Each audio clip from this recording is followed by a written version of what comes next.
All right. Looks good. Welcome, everybody.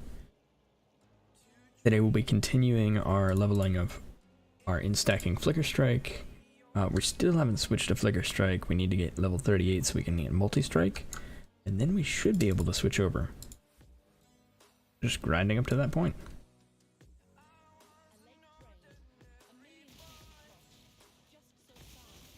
I really wish instead of using Lightning Strike, I had picked up Static Strike. I don't want to do it now because it's too late. Hey, how's it going, Mike? You are up in the middle of the night, yeah?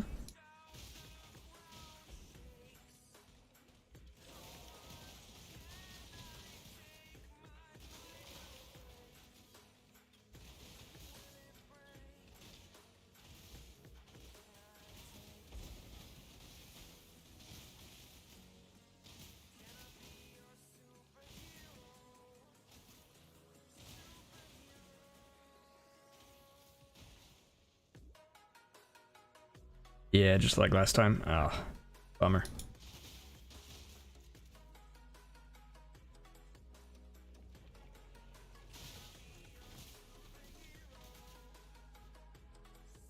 Last time I fell asleep while watching. No need to apologize. You getting your sleep is much more important than watching the stream. Appreciate you guys watching, but your well-being is more important.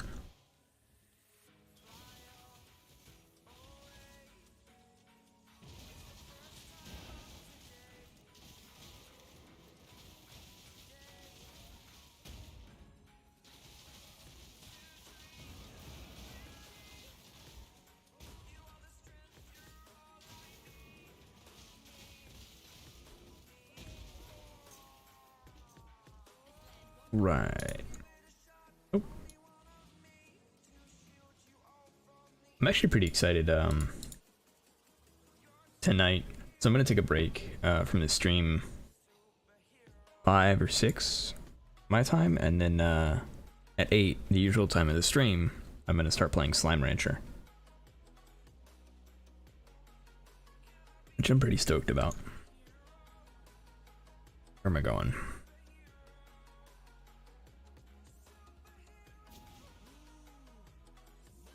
I think we need to talk to this guy over here. Pick up this quest. It's hard to say though.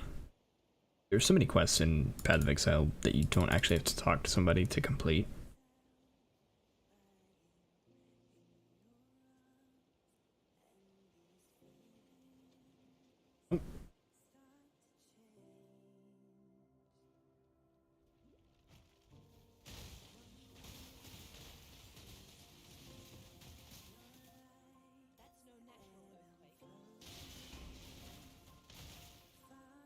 Think I may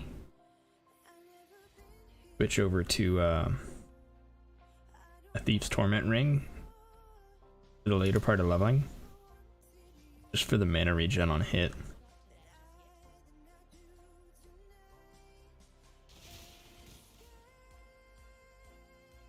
I feel like that's going to be a huge quality of life thing while I'm leveling. The mana cost of Flicker Strike is pretty significant. I just can't use it while I'm using Doriani's prototype. It gives me too much resistance.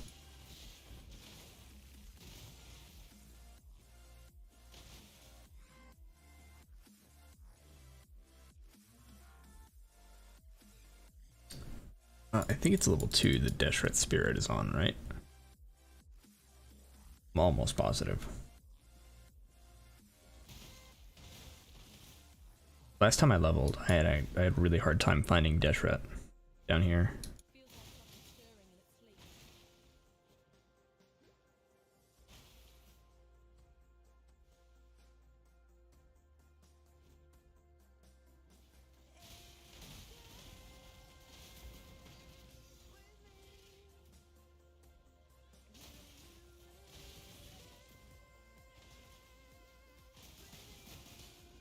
Yeah, I'm just realizing that when I go Chaos Inoculation, I'm not gonna have to worry about those poison balls, like, at all.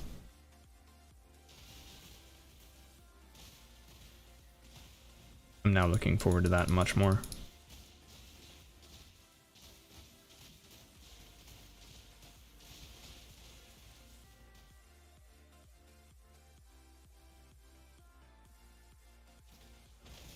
Alright, I didn't explore all the way over here. Let's go double check. Okay, we're good.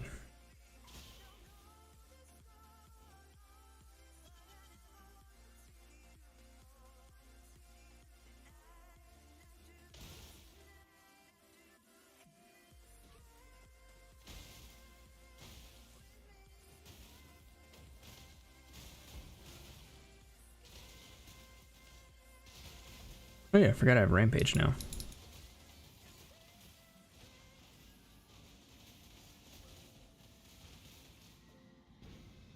Okay, Deshret's good to go now.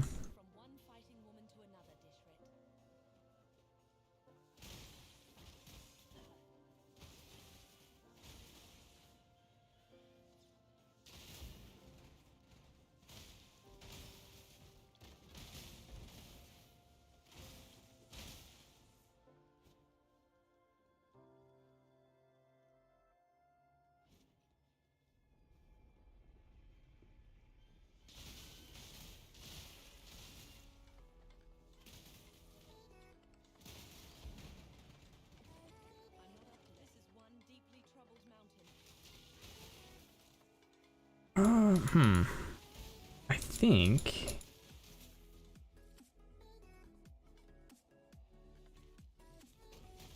I'm not sure which ascendancy I'm going to take next.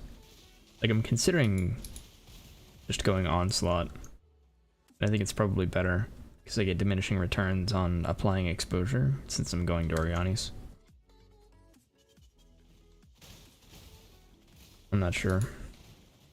I'm also trying to figure out how I want to stack negative lightning res, because I don't want to rely on the Kalandra League stuff to do it.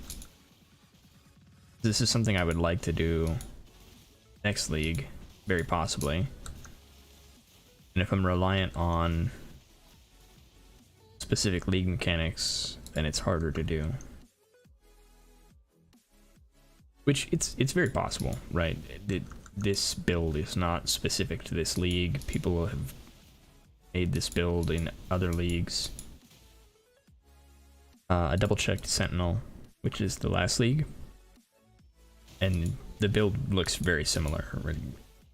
Every int stacker I was looking up still used Doriani's. Just a good chest piece.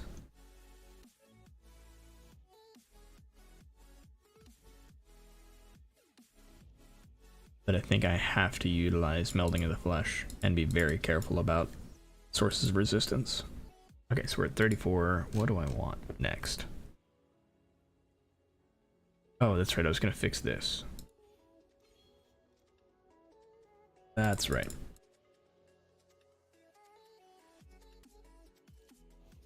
We can get free damage over there.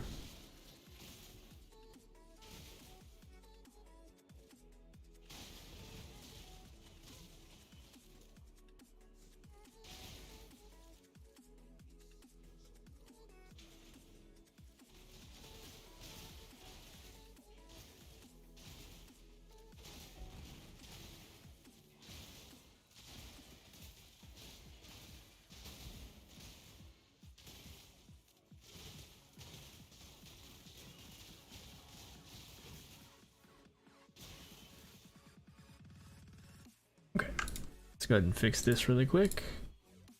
Refund these two. Grab that. And what else do we want over here? I actually don't even have Path of Building pulled up.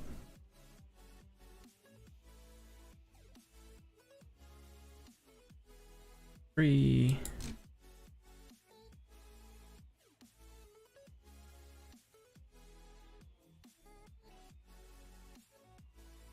I think I'm gonna stop there and just keep going and pathing over here, because I want to hit this jewel socket as soon as possible. That's what I'll do. Alright. I've got a plan.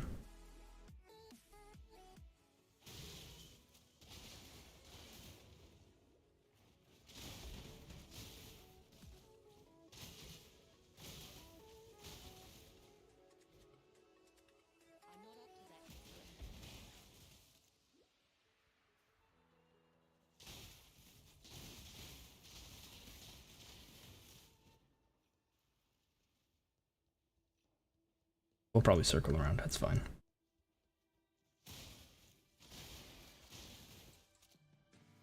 Yeah, this was the wrong way.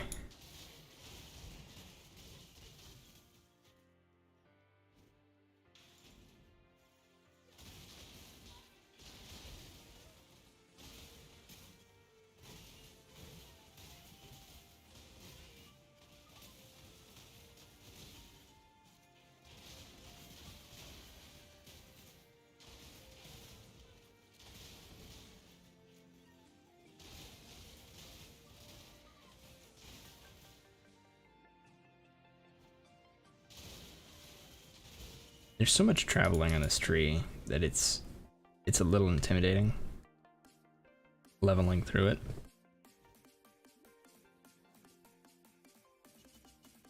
I'm sure it'll be fine. I'm just foregoing a lot of cluster jewels in the beginning.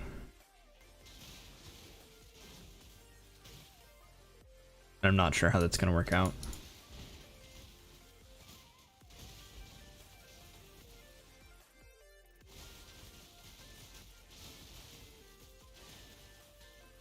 I mean, it seems to be performing right now just fine.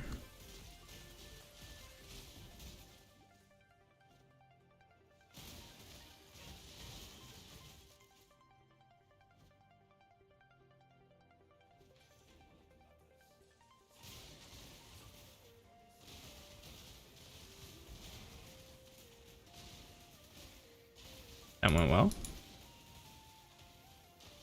See how well I do against Duresso. I don't expect it'll be too bad.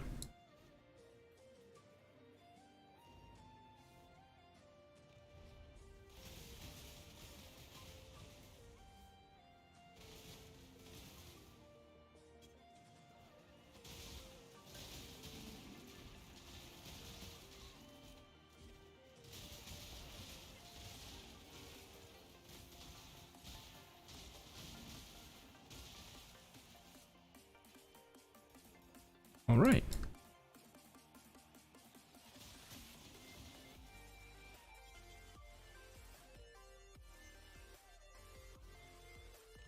I think in the very beginning we're going to struggle a lot anyway.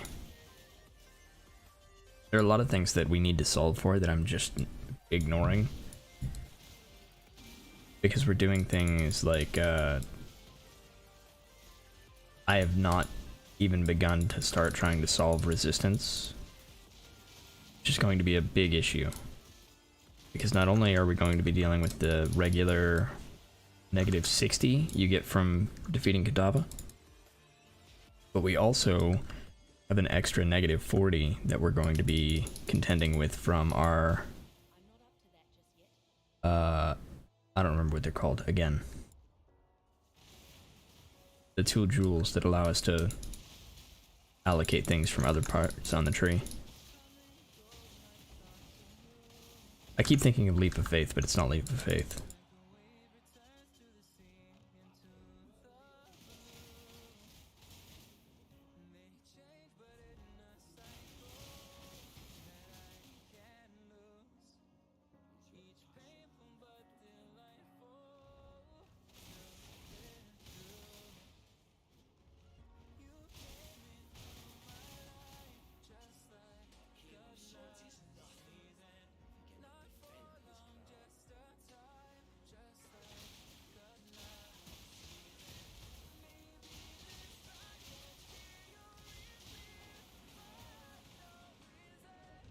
Wait.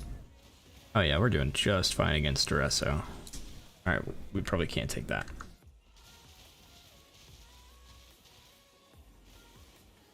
Alright, let's regen our energy shield.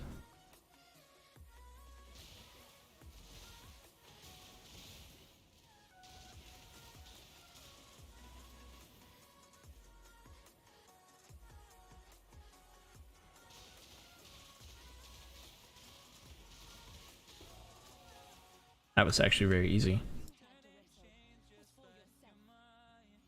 On stacking in intelligence. Alright, now we go to Comb.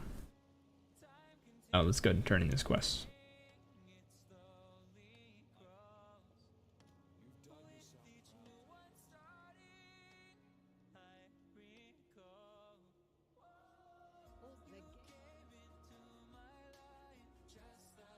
I don't think we use any golems on here.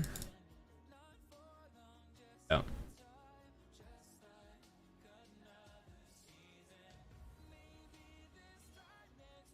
Keep on pathing.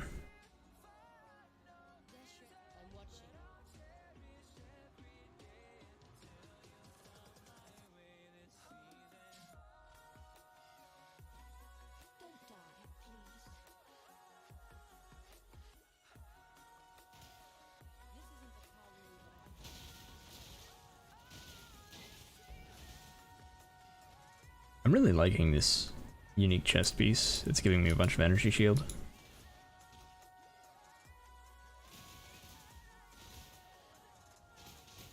I think it might be the best unique that they added. Or at least my favorite.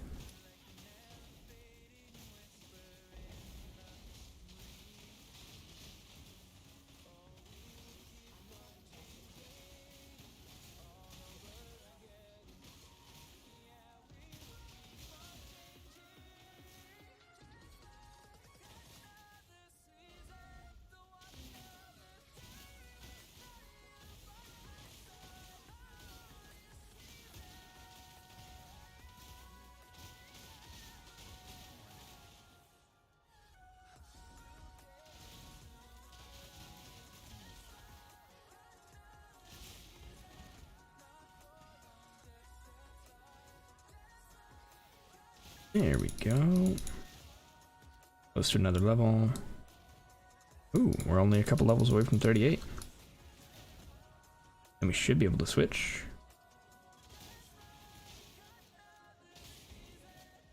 You grab a mark on hit as well. Eventually we're going to be using Warlord's Mark, but I think for now I'll be using Poachers.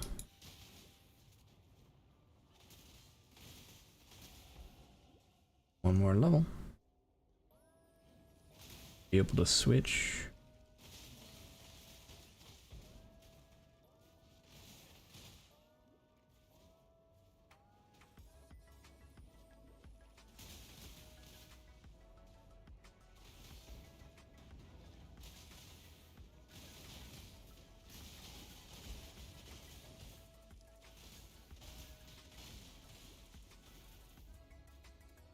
Tribal Fury is so nice. Well, I suppose Ancestral Call is what I have right now, but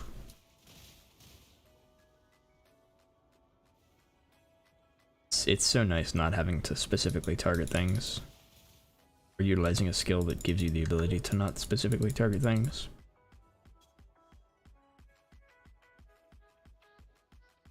One of those choices that you make gives you a little bit of quality of life.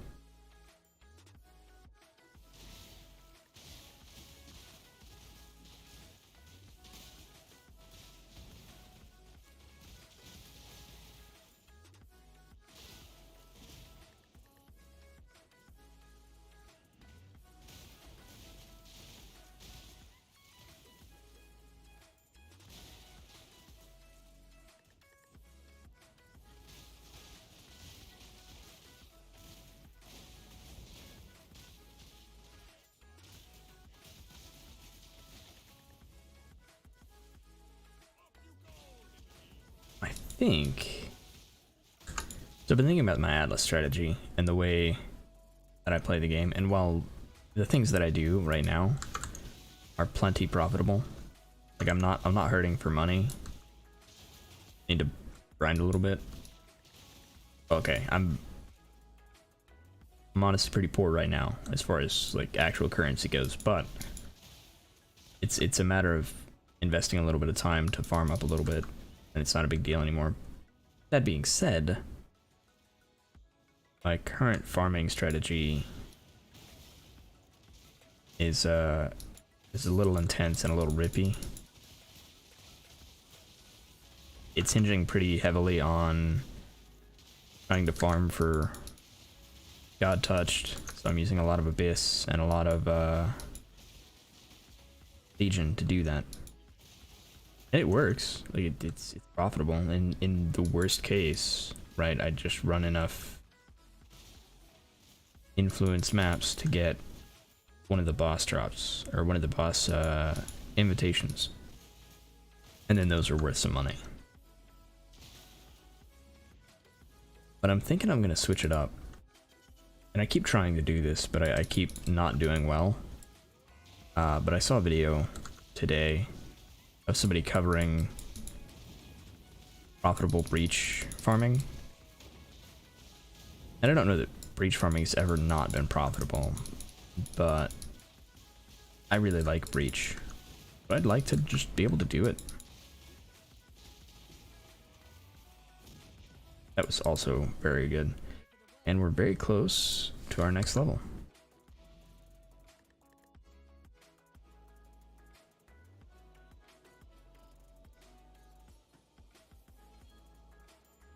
Okay.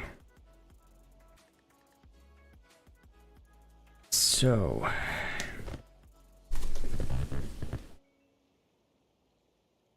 we'll see how well this works.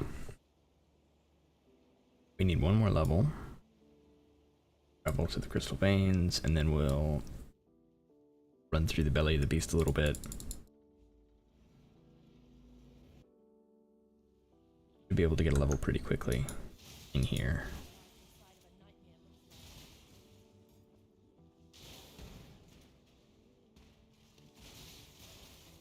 And then we'll use this area to test out Flicker Strike a bit.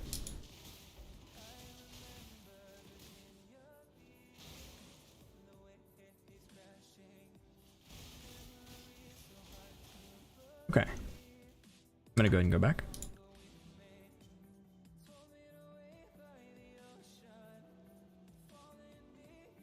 I think it's just we want a path more.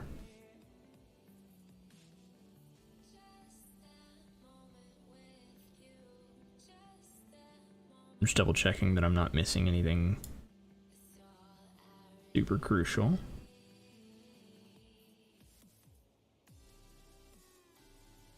Alright, I think I'm good. Take this point. We are going back to my hideout because I need more gems.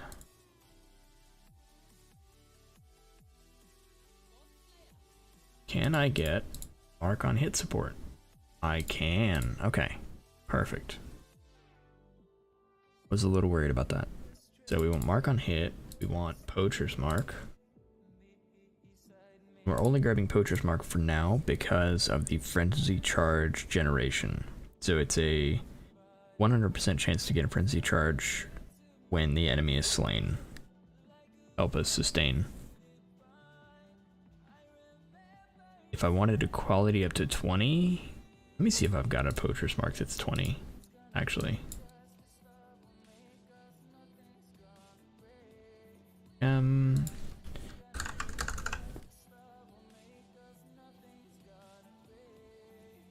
None that I can equip. And neither of them are 20 anyway. So, okay, we're just going regular poacher's mark for now. That. On hit. And then we go flash, flicker. This is gonna go to frenzy.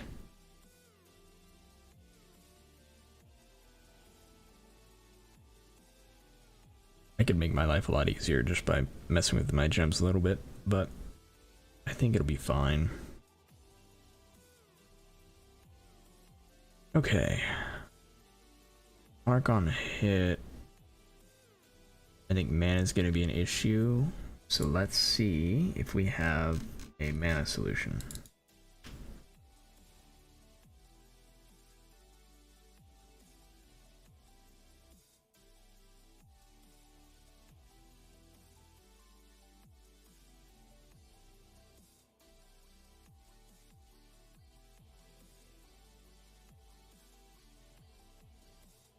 What I'm looking for here is a mana potion. I don't have one, but we're gonna make one.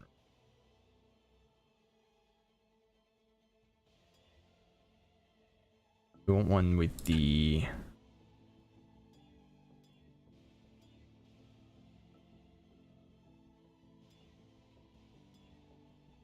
can't think of the name of it.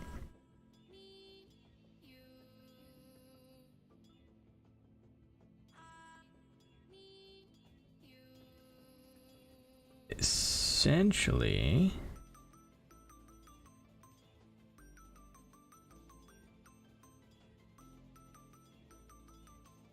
there it is. Flask effect is not removed when unreserved mana is filled. So what this means is we recover less mana over the course of the flask, but if our mana caps, we still recover mana. So the way that looks is right now my mana is filled. Usually mana flask would end, but it keeps going the entire time. Okay, so now that we have that,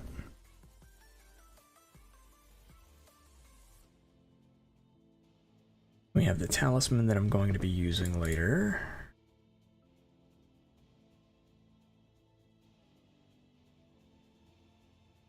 Thread of Hope is the gem I keep forgetting the name of.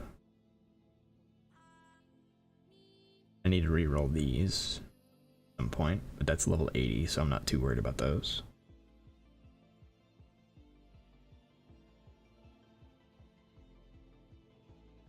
What else do I need? I think let's just try it. Let's see what happens. We'll go to the aqueduct. Run it as a test.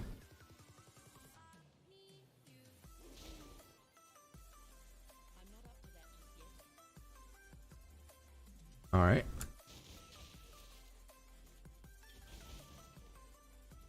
So far, we're positive on Frenzy.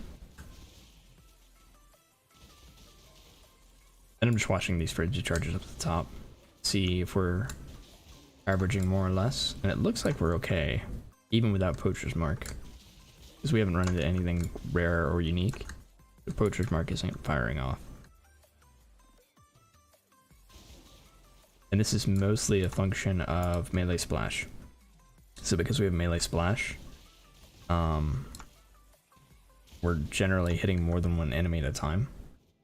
The exception to that is going to be when we're fighting rare uniques, because they're more resilient. But yeah, we're generating just fine. Perfect. Sweet.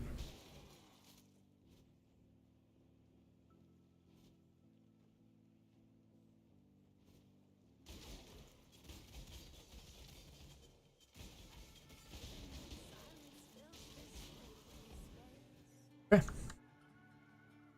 I'm happy with that. And I don't think we actually are needing Poacher's Mark at all, so we'll be able to switch that out whenever we want to. Let's go back to Belly of the Beast.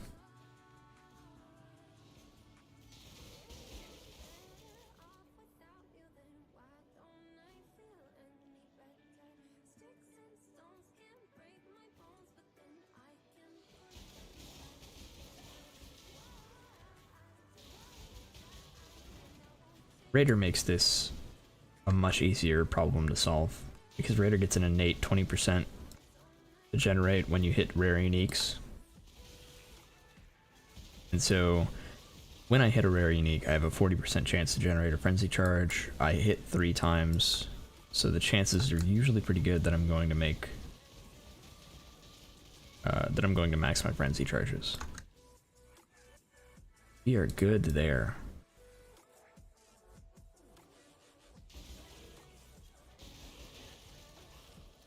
Oh yeah, that's working super well. And the only reason we carry around Frenzy, the attack Frenzy, is because if we are ever in a position where we, for some reason, don't have Frenzy charges or run out, then we can use Frenzy as a quick way to get those Frenzy charges back.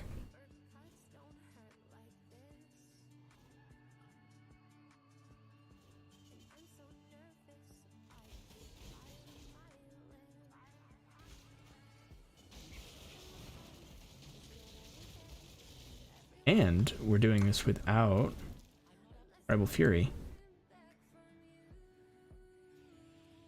Means we might be able to not use Tribal Fury in the future. It's a nice quality of life, but I don't know that it's necessary. That'll open us up to something else.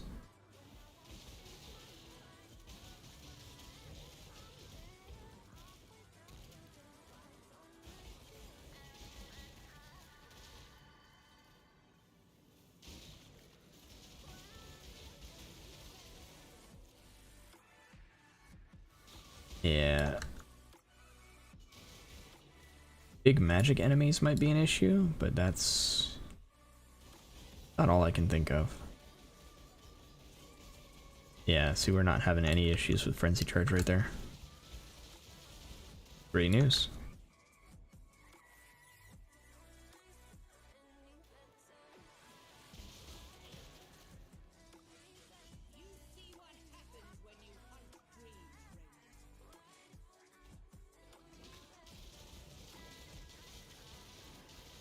And we're not having any issues with mana either. It's also excellent news.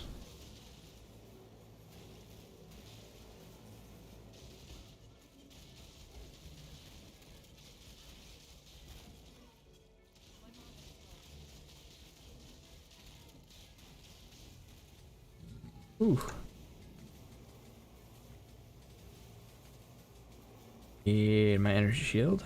There we go.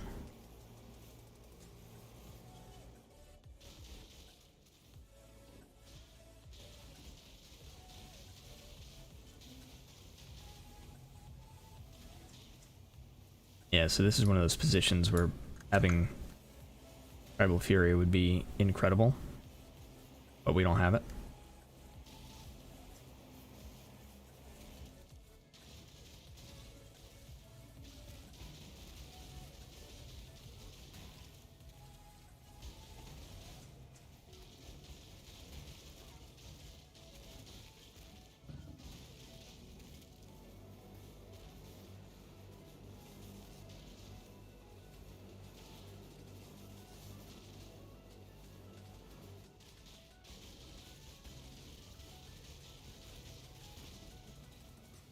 Alright, that went pretty well.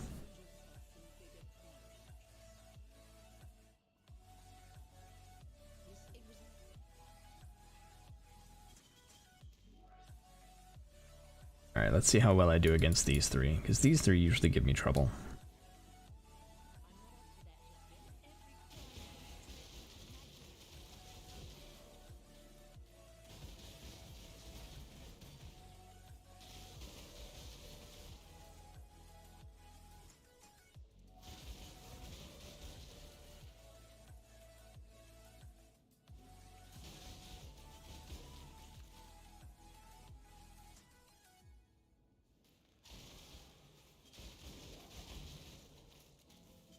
Nice.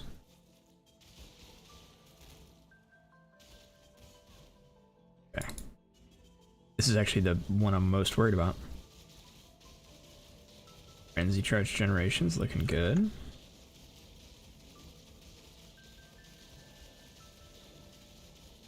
Doing great on mana. Which I'm a little surprised by, because I was a little worried about mana.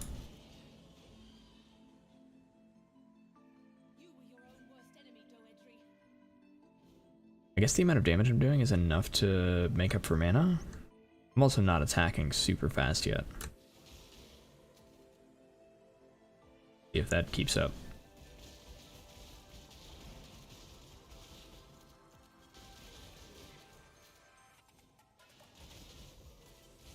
And my mana cost is only 30 at the moment.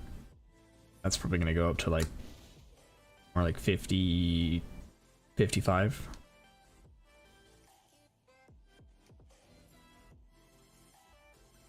Although my maximum mana should be going up as well. Figure it out.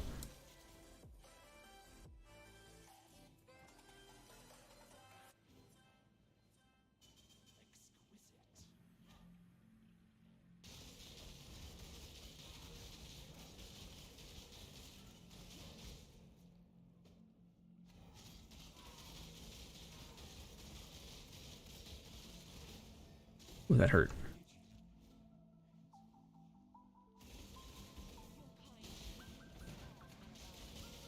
Oh yeah, I think Onslaught is my next choice here. It's gonna be so nice. Having Onslaught all the time.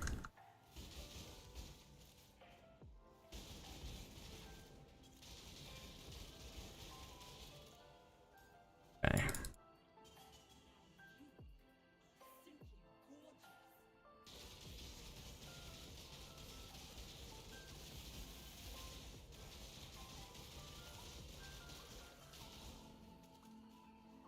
Energy shield back.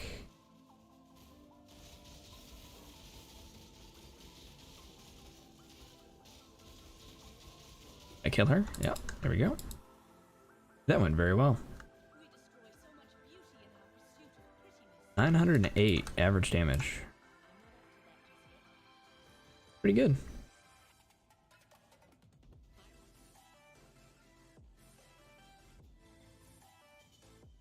Okay, let's grab more intelligence. And keep going. What's my intelligence at? 324.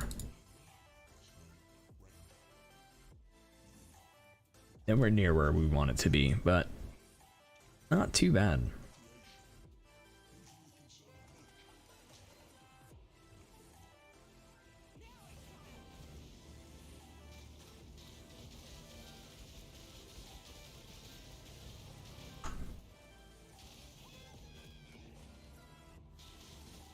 Oh, gotta get out of that. Energy shield.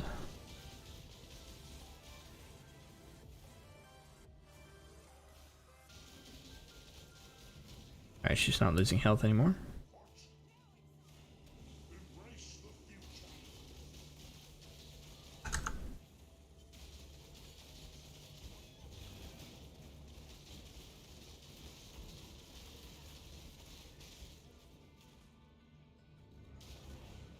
This I always find annoying is there are so many bosses in Path of Exile that have invincibility once you hit them, or once you get them to a certain health percentage.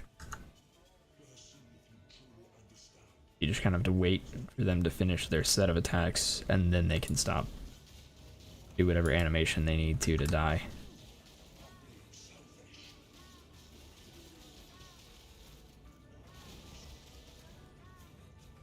No.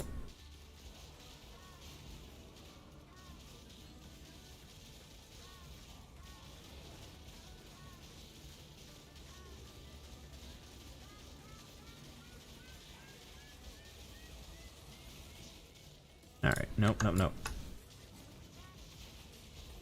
There we go.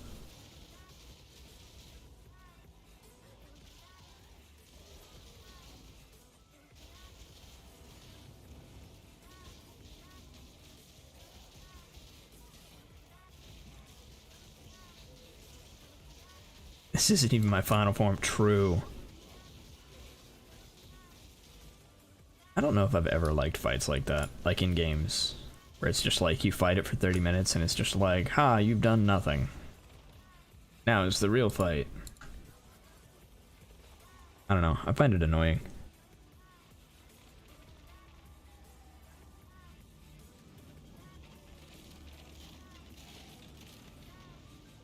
But I also find boss fights that are usually at the beginning of games, like the ones you specifically can't win. You know the ones I'm talking about, like where you have to die, essentially. No matter what you do, you just there's no way to win. I find those a little annoying.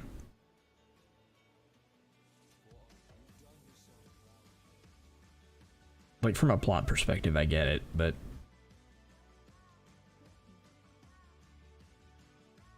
I'm just sitting here trying to do my very best to make this work, and you're throwing a boss at me that I actually can't win against.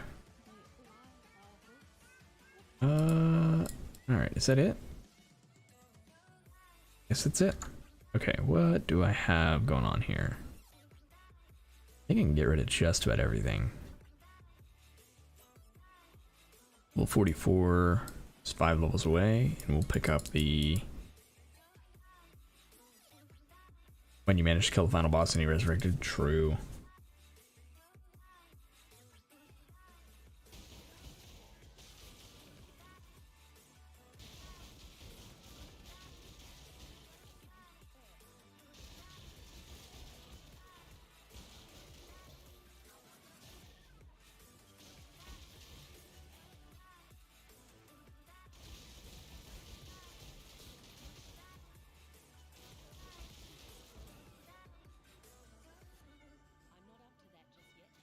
Yeah, I think RPGs are particularly bad about it.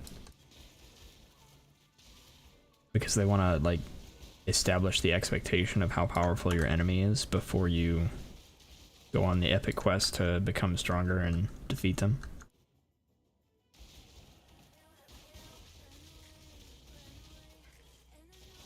One of my favorite games, like, of all time is Golden Sun. And Golden Sun has a fight like that. Which in Golden Sun, you fight, honestly, two of the final bosses of, like, the entire series. The one of them you fight at the end of the first game, and I think the other one you fight at the end of the second game. But you fight them both in the very beginning of the first game, and there's no way you can win. Like, at least, it's very evident that you can't win. Because, like, you fight them and you go through like 3 or so turns, and then they just destroy you with an overwhelming amount of damage. Completed the first one, but never the second one. I think similar. I don't know if I ever completed the second one, which I've heard amazing things about the second one, so I do want to go back and play it at some point.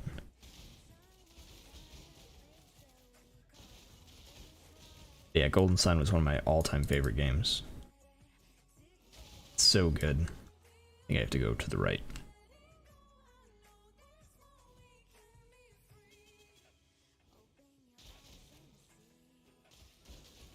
I think I played a little bit of the Golden Sun, like, reboot.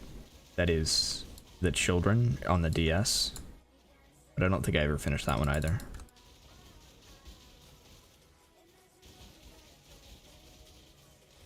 I have really mixed feelings about that game because, like, I feel like they did the series well.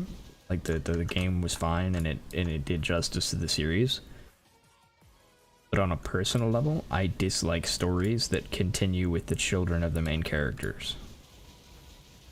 Like, I just think it's, I don't know, I guess I find it lazy.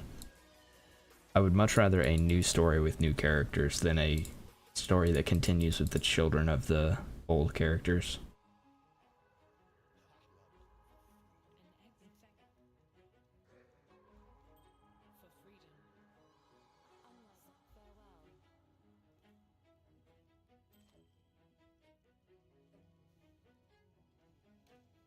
I think, honestly, a good example of that is Avatar, The Last Airbender, into Legend of Korra. So Korra, I liked. I had problems with her as a character. Like, her character flaws were kind of annoying, but overall, I thought she was a good character. But I disliked, like, how heavily I think it was Tenzin, like, deified Aang. It was annoying to me because I feel like Tenzin was just an awful character, and his only utility was that he was Aang's son. And the series, because they built off of these other main characters, after PS1 era, there were fewer and fewer great RPGs. I agree to some point, right? It's not entirely true. I think it's that RPGs fell out of favor, and games became more about gameplay, graphics, as opposed to great storytelling. It's like, when you have a turn-based game, your gameplay is very simplistic, and so your hook has to be something else. For games in that era, it was storytelling. And I think a lot of that storytelling was lost. Which is not to say that all games have worse storytelling than classic games. Horizon Zero Dawn is a good example of like a really great RPG that exists today. There's a PS2 RPG that is one of my favorites of all time called Radiata Stories. And it's incredible in like gameplay and story. It's got a lot of the classic feel for its storytelling.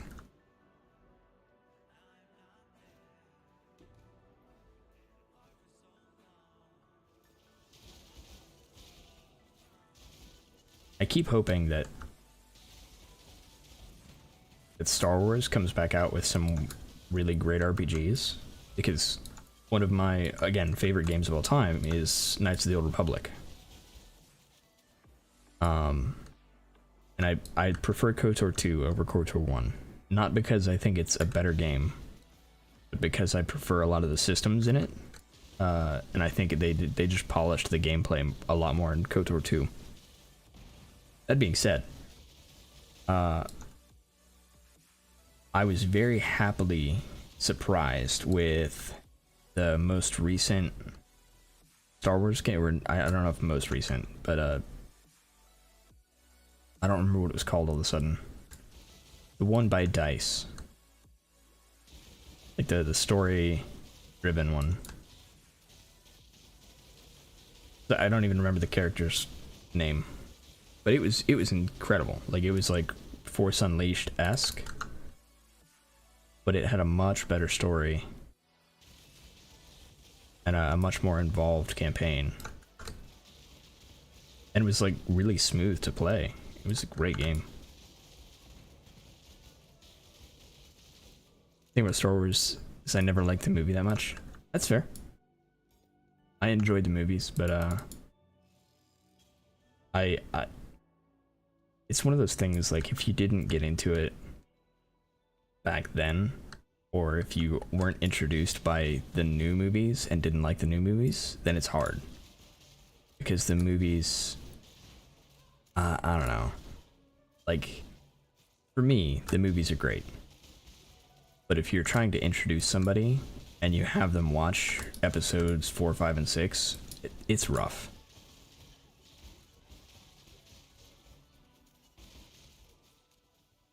They almost have to be invested already in order to get into it. Whereas if you introduce somebody using like The Mandalorian, I feel like they're much more likely to become invested and then enjoy the movies for the story that they tell.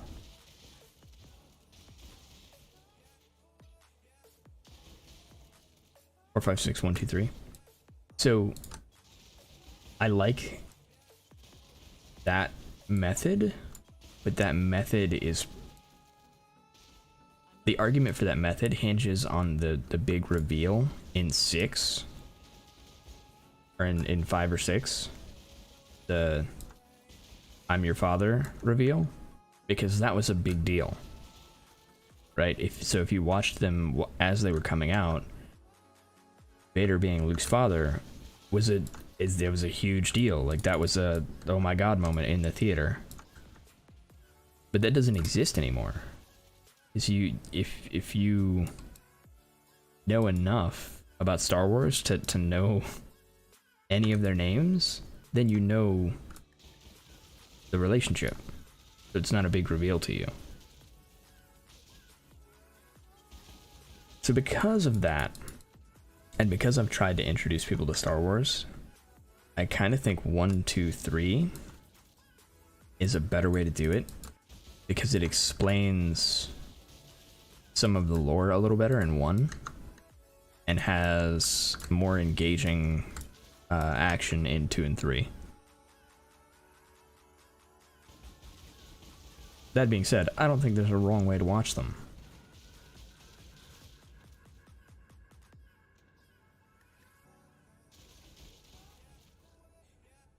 I still haven't watched the new ones though. Well, okay, I watched 7 and I think I watched 8, but I don't think I watched past that.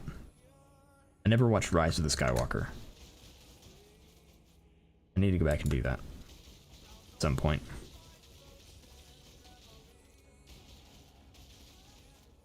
$42?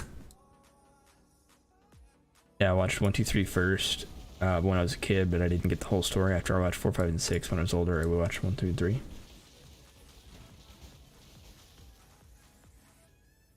Yeah.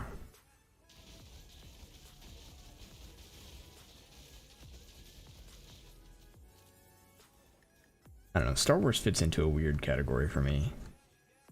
I generally, like when I'm looking at books or novels or shows, I generally don't like spacefaring. I prefer fantasy, like high fantasy over sci-fi. But I feel like Star Wars kind of bridges the gap between sci-fi and fantasy. It's I don't know, it's nice for me. Same with Dune. I watched it when I was young and didn't understand. Ah, that's fair. I don't know that I've ever completed Dune. One of those things where, like, I know it's good, but I've ever watched it. I'm surprised you know what Radiata Stories is. It's pretty, I don't know, at least to me it seems like it's lesser known. And it's also, like, the people who know it are like, that game was great, and the people who don't have that opinion have probably never played it or don't remember it.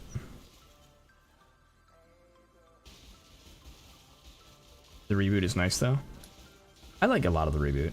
I think Rogue One has a bit of a forced love interest thing, and I'm not crazy about that, but it's fine.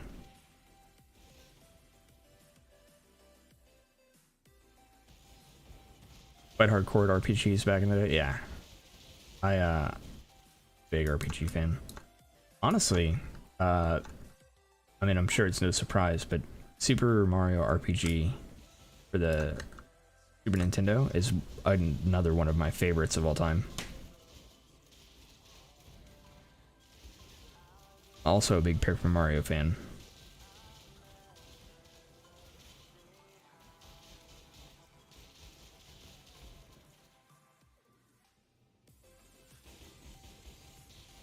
It's such a well done RPG. Like, there's so much good in that game.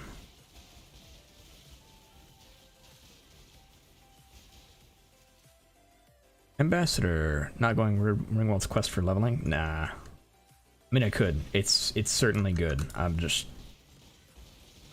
using what I've got. Rigwald's would be really good, but I'm in stacking, so I don't know if I need more damage. I do have I think I have a Solio zone. I'm doing a little extra cold damage.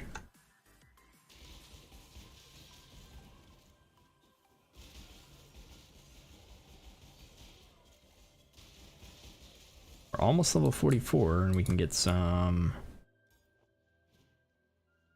Rebel Fury going.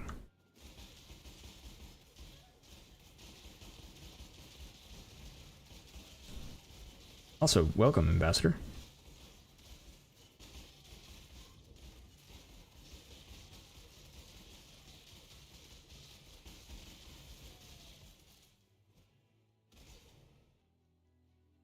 Refreshing YouTube, it keeps buffering. Ah, bummer. Sorry about that. Let me check. Yeah, it looks like everything on my end looks good. Sorry, having issues. Okay, let me look at. I've got 3 levels. 1.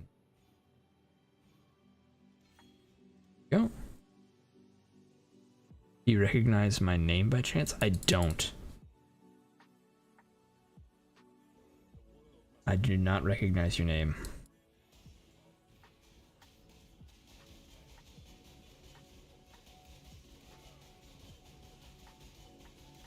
I'm assuming it's a reference of some sort, and while your profile is very, very small, the blue face on your icon is making me think it's a Star Wars reference. Oh, no. No EverQuest. Considered it, but I never got into it.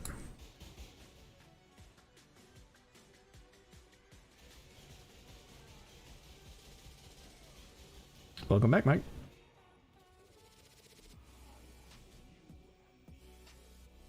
I never played EverQuest.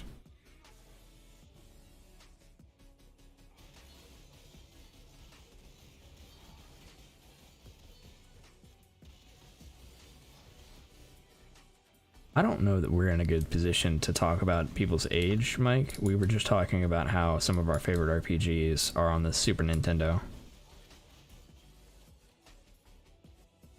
It was the best back then, though? True. So I did not get into online gaming until much later. And that's, I think, a lot of the reason I never got into EverQuest. Like, I think my first MMO was legitimately World of Warcraft Burning Crusade.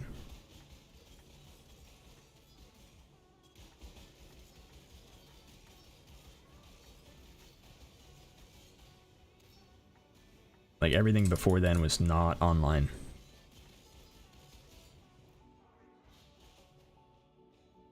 The talk of old RPGs is what made you ask? Yeah. First RPG was a game called Nexian.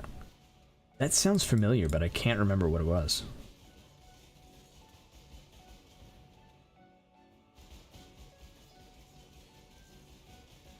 Yeah, I played WoW for a while, and then I played a lot of free MMOs. So I played like your regulars. Oh, I suppose no. I lied. WoW was not my first. RuneScape was absolutely my first.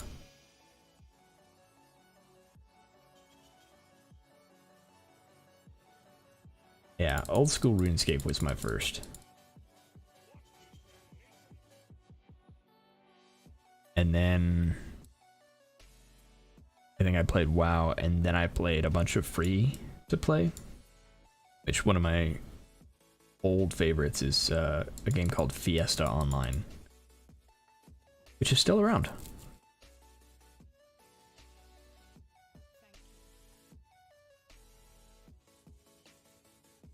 I don't know which one of these I want. I guess let's grab a ruby flask for now. I'm a little worried about my resistances later on.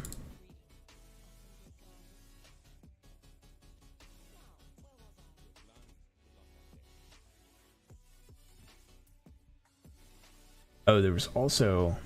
Oh god, I played an MMO way back called Worm.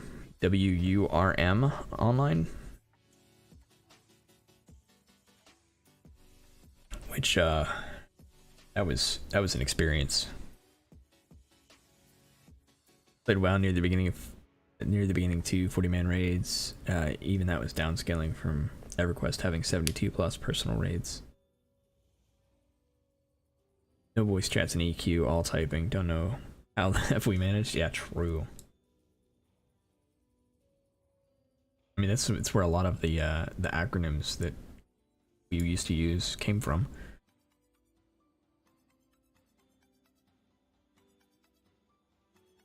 It's all born of necessity.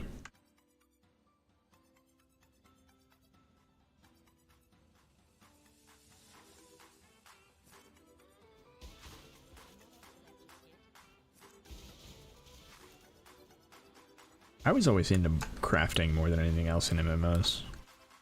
Like I would spend time doing everything, but crafting was the thing that I enjoyed doing more than anything else. I'd spend hours just running around WoW and mining. Simpler time, you miss it? Yeah. It was different, but you know, some of those things carry over.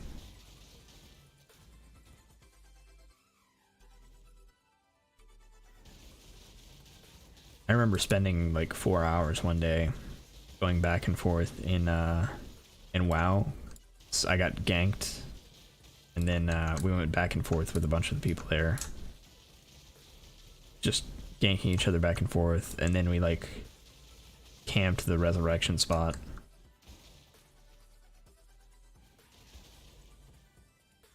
And then we did a oh god, we did a gnome raid on Ogremir. So a bunch of us created a bunch of level 1 gnomes, and got to Ogremir and just charged into the city and died, and it was hundreds of gnomes. Like, it was nuts. And eventually what we did is we were like, okay, our final objective was to get to the mailbox and stack all of our dead bodies on it. And so there were just a bunch of gnome dead bodies on the mailbox in Ogremir. And the thing was, as long as you didn't hit the resurrect button, your body didn't go away. So we effectively blocked the mailbox in Ogremir because they couldn't click on it because there were a bunch of gnome bodies in the way. It was a ton of fun.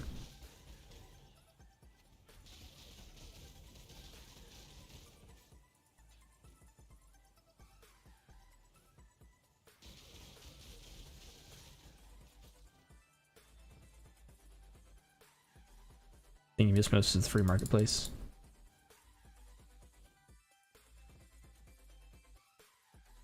Although some games have a pretty good marketplace set up. I know Final Fantasy XIV has a pretty great setup overall.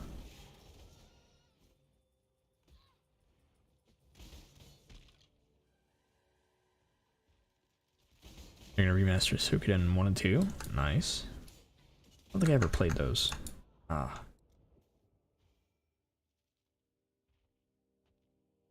Over here.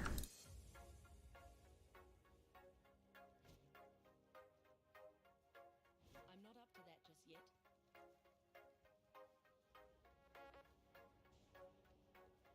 Oh, I got to. I'll have to check it out. There's so many projectiles coming from them. That was nuts. It's one of the great classics. How long have you been playing PoE? Okay. So, I didn't keep super great track of which league I played on first. It's been like since 2016, 2017. But I can never remember which league I actually started on. I distinctly remember Synthesis League. I remember Bestiary League. I never can remember which league I actually came in on. I also remember Syndicate. And being particularly bad at it. Let's see. Let me look up the PoE leagues.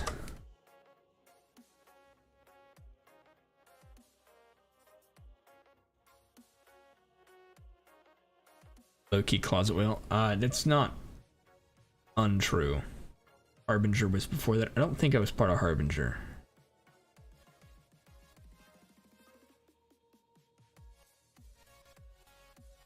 On Rampage, Prophecy, Essence, Breach, Legacy, Harbinger, Abyss. Abyss was my first one. So Abyss came between Harbinger and Bestiary. So Abyss was my first league. And that was 2017. It's possible I played before that and just didn't know, because I didn't interact with the league at all. because I was, you know, a little baby PoE player.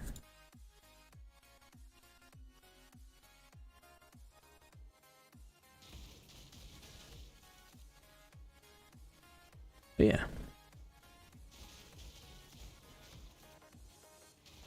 I enjoyed the game. Fun game. Flicker Strike is actually how I got into the game. A friend of mine convinced me to play and then set me up with a really simple Terminus Flicker Strike. And I don't even think I made it all the way to tier 16 maps. Like I played the game.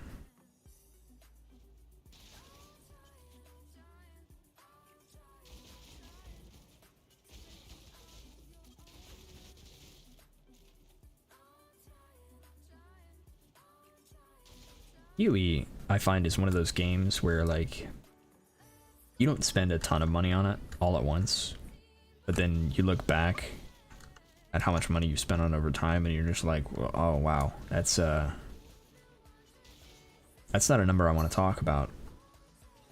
It's if you've played Path of Exile, or not Path of Exile, League of Legends for any amount of time, you probably have the same feeling. Always hyped for League, but don't have the energy to fresh level anymore. I just play standard since I have a bunch of currency now. That's fair.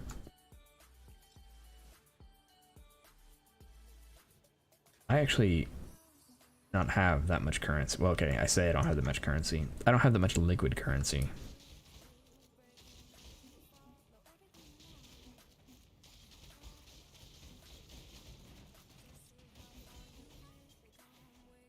I could probably sell a lot of my old gear, because I never sell anything once I get done playing it. Like, I just keep it. I might move it between characters, but that's what I'm planning on doing with this build. Is I've got an Aegis on my Herald of Thunder character, and I'm planning on just reusing it. I don't want to buy a new one.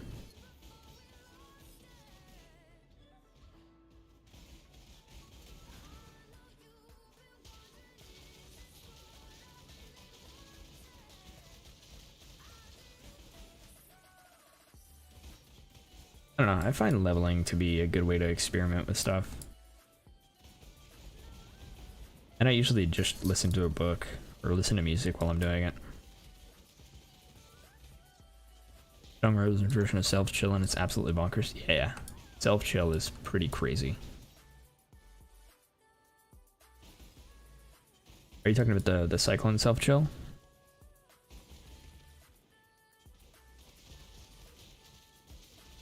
I think I played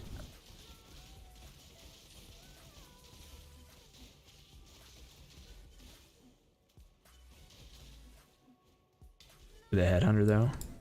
I'm not rich enough for Mage Blood. Although I don't have a Headhunter either. So I've never had a Headhunter or Mage Blood.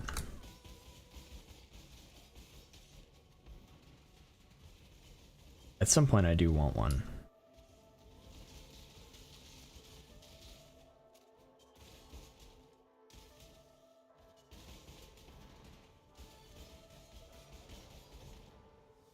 The funny thing is, I don't even think it's something that's out of my reach. Like, I find the more my understanding of the game increases, the more I understand that it's just a matter of playing the game enough. It's just one of the torments, okay. But yeah, it's just a matter of playing the game enough and understanding what's valuable and what's not, and what's worth your time and what's not. And the more you learn, the more money is just an object of time. Like, I, over the weekend, decided that I was going to try this build out. And I was like, okay, I have, like, no currency, so I need to go ahead and grind up some currency so I can get the items that I need. So, like, and that included some pretty expensive items. Like, I've got a 6-link Dorianis for this character that I grinded out in, like, a few hours, maybe? And almost none of it was, like, raw drops. Like, I got pretty unlucky on some God Touch rares. But I was able to get, like, a couple of invitations, which I sold, and then some Eldritch currency, some mapping currency, stuff like that. I got lucky and found one of the mirror cards. It got me 90x at a time. That hunter was only like 35. Ooh, that's really good. Yeah, that's the time to buy. That's gonna keep its value super well. The build that I'm like following, so I usually look up guides on PoE Ninja and then use them as a template. But the build that I was building this template off of uses a mage blood.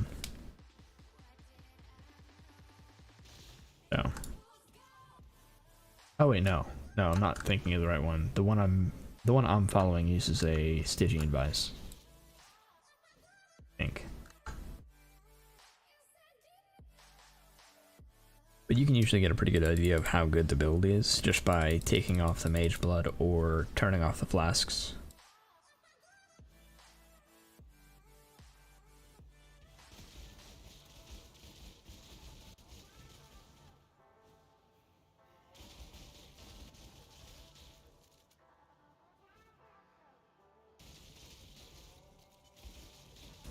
I think that's it, right? Any upcoming MMO I'm eyeing? I don't think so. I know there are a lot of people that are hyped about the new WoW expansion. I don't know. I generally just don't worry too much about a lot of MMOs.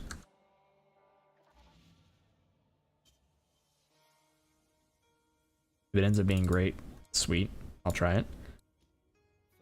I'm probably gonna try Diablo 4 just because I like that. But I don't have any like crazy expectations.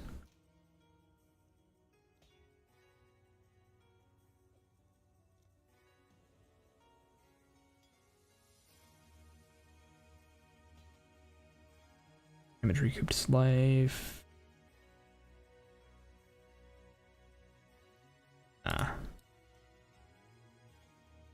Okay. Oh, I didn't even notice I hit level 44. Let's get rid of these and this and this. That on. That away.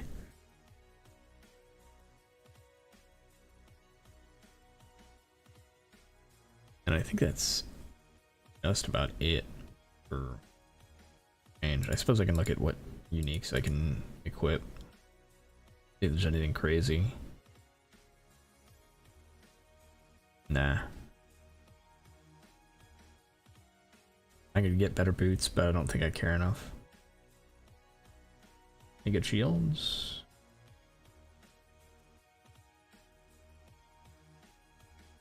I could use a Malagaro's lens. I don't want to though. That does very little for me overall. Sorry, I was just thinking for the negative resistance for Doriani's, but it doesn't do very much for me.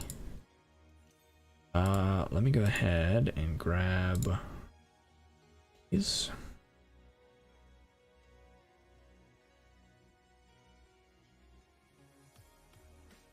This.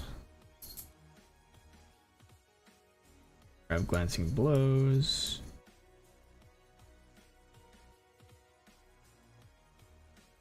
And do we get divine shield? No, not yet. I haven't converted to armor yet. What else? Ah, sovereignty.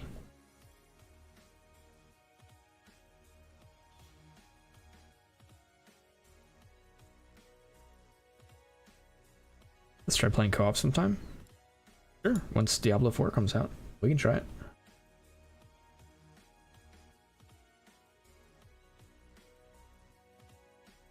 WoW expansion is right about when the next league is due. Do you think they'll postpone? So, Kobe Black Mamba put out a video on that And I think he's got some really good points. They usually try to avoid big releases like that, and I think they're likely going to do it again. I don't know why I did that. I think it's just smart for them to do that. So I wouldn't be surprised to have them push it a week.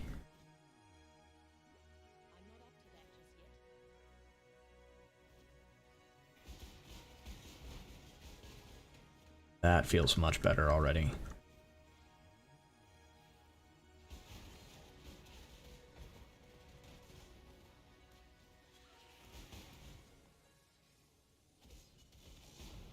You're gonna be silent now, could fall asleep at any moment. For it, sir. Enjoy your rest.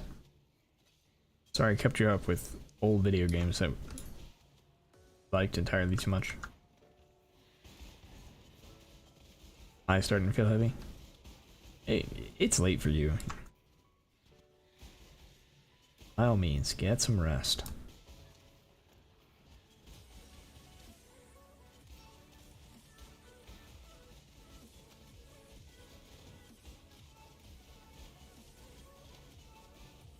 I really hate Stormweaver.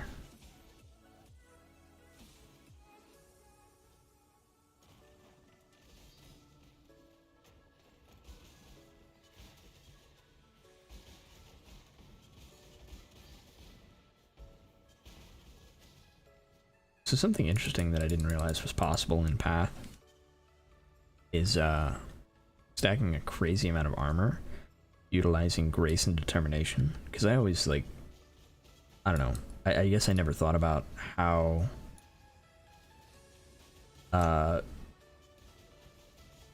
what is it called? I can't remember the keystone. The keystone that converts all of your evasion into armor. So that keystone, I never really considered how it worked, like whether it worked before or after increases. But because it works after, I've noticed a thing happening where people will run Grace and Determination, and then I gotta get out of that.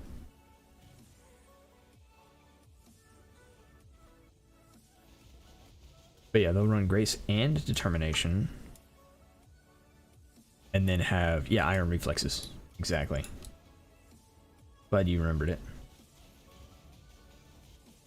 Yeah, so they'll run both of those and end up with like some crazy, insane amount of armor. You just, okay, now you've got 100,000 armor because you've stacked increases to both evasion and armor and then converted. Like, it's so good. It's one of the things we're going to do on this build. Is, so I tend to prefer survivability over insane amounts of damage. And so while we could use a damage aura like Wrath, I think, is the one that's recommended, I'm instead going to put in Determination. The stack Grace and Determination. I think it's just better in the long run. Like, I lose a couple million DPS.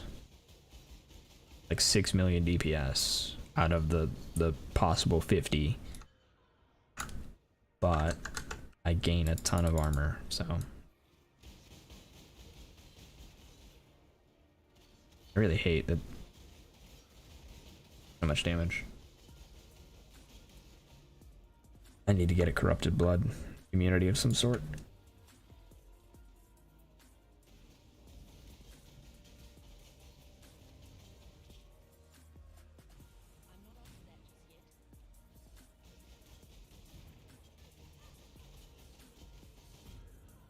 That hurt. I have a build from someone with over 3 million armor. God. Is there anything that works on stacking armor? Like, I know Perseverance stacks armor and evasion, so you have to stack both of them to get it really good. Is there anything that just stacks one? Not attainable, way too expensive? Yeah. And we die.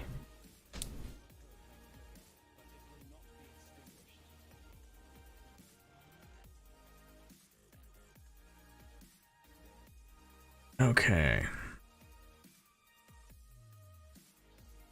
Now this is his final form? Pretty much. Yeah, so we've got to work our way back through all of the acts and come back to that boss.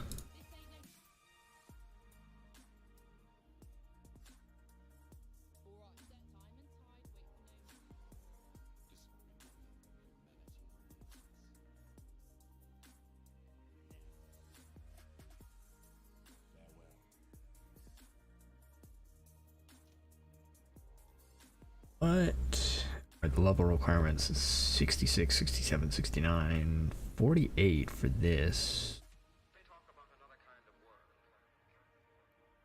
I'll probably end up using this. Who knows?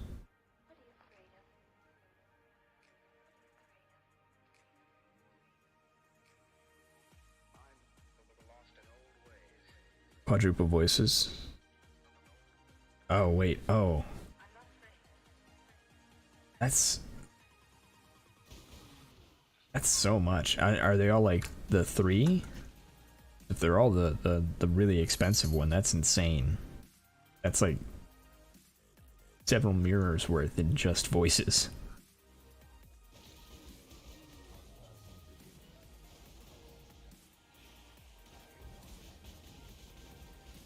Yeah, I mean, I figured as much, because like, if you're gonna run voices, you always want 3, but that's nuts. I think the Herald of Thunder build I made is probably one of my most expensive, like that I actually, like how much I spent for it. It is less expensive in like value than the Flicker Strike character I made last league. I made a Forbidden Shaco Flicker Strike last league because I got super lucky. Somebody listed a Forbidden Shaco with 35 Ice Bite and 10 elemental damage with attacks for 15 div, or 15x at the time. And I happened to have like 20 on me, and I was just like, I need that. I need that. And so like I got it, but that was way too low a price for that helmet. He calls it triple immortal tank. I mean, it sounds like it. Especially if he's, is he using, what's it called? Is he using Juggernaut? Because if he's using Juggernaut, then he's applying all that armor to elemental resistance as well. And then he just has to deal with chaos. That's insane.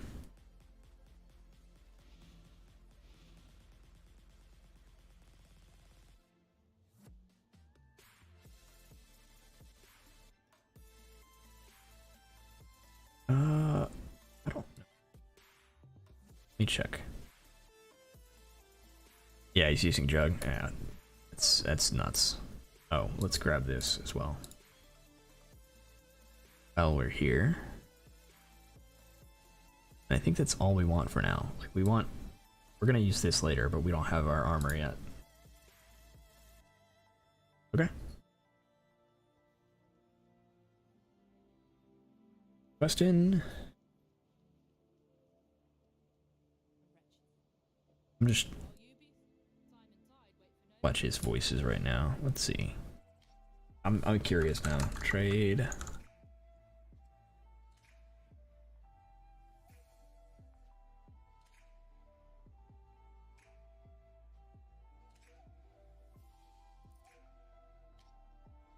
Oh wow.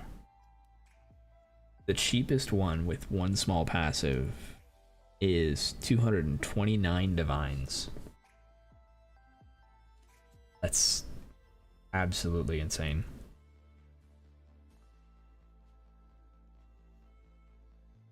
Like that's so much money.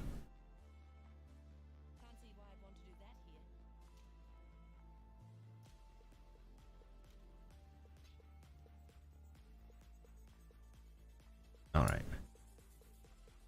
Let me keep going.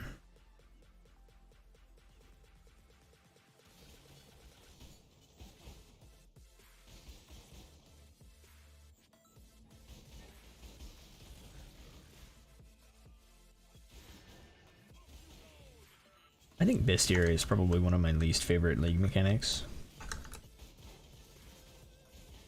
Just because I feel like the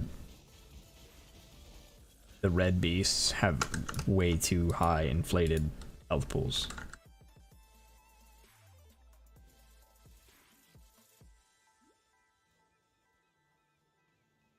Like I'm not very strong. I died because I'm not very strong defensively.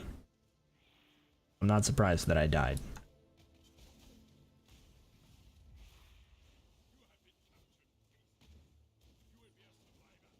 But like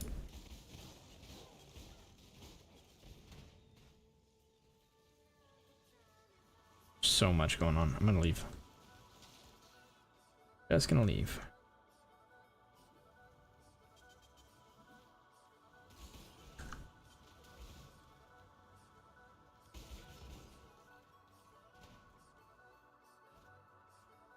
There we go.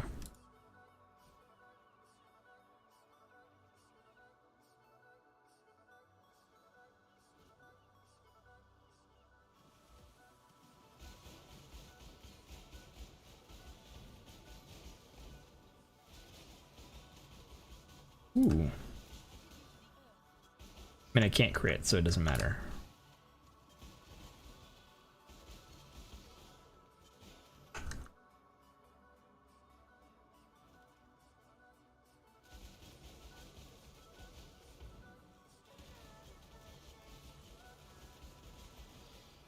I'm pretty sure I can't crit.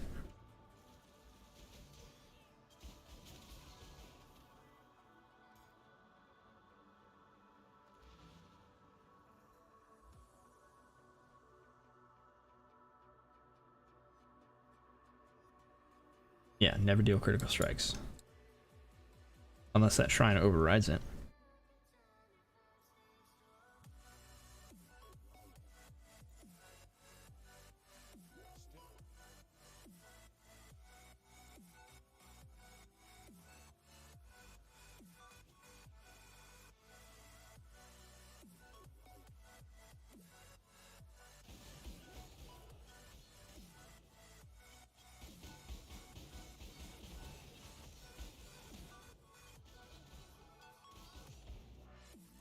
Should probably pick that up. My life flasks are horribly outdated.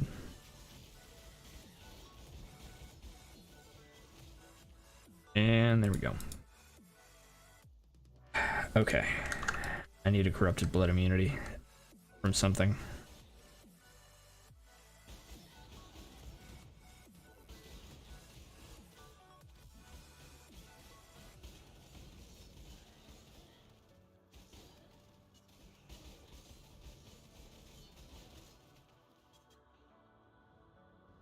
Oh, ignited. Got it.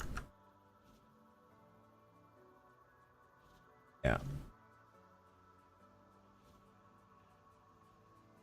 Yeah, this is an area where you start having to actually pay attention to your defenses, and it's causing me problems.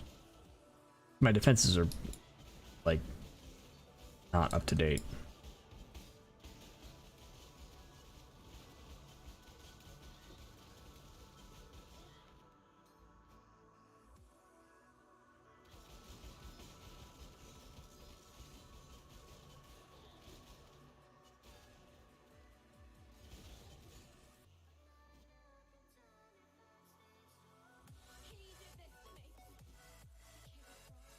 Alright.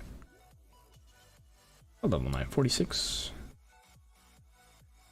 I might be able to use my Thief's Torment.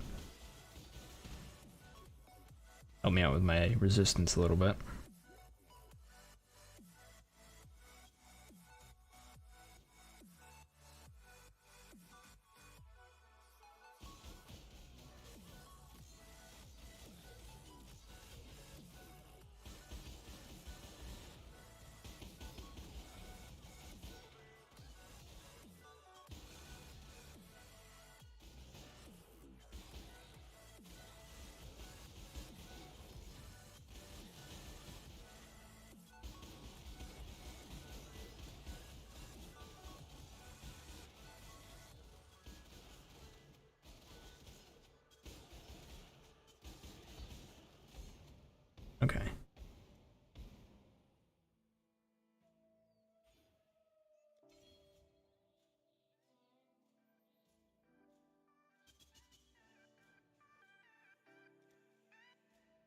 take even more damage because we get more negative lightning res.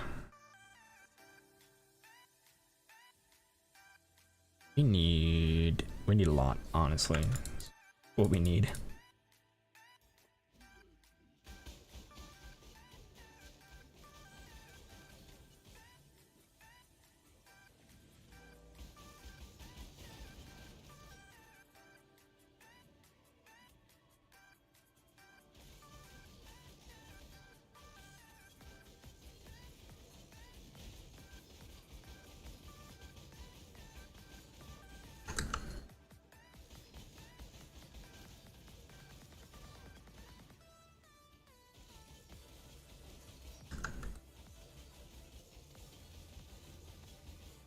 Run him around a little bit.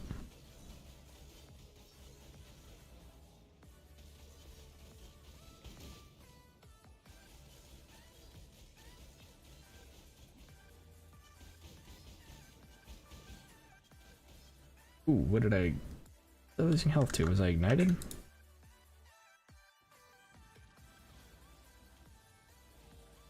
Yeah, I'm getting ignited.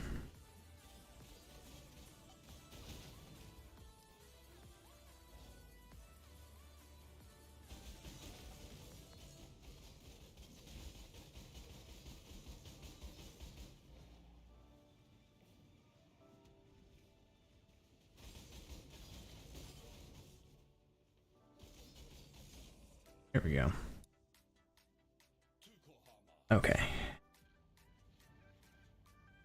I think I'm gonna actually have to start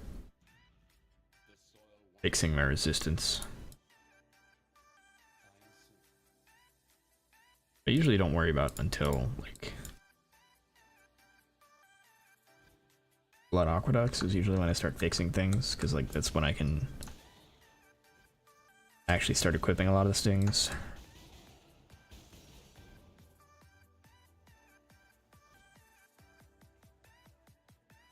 I just face roll until then. See what I can fix. Alright. We have awful gloves, an awful belt. Well, belt is acceptable, I suppose. And bad boots. Let's see what we have.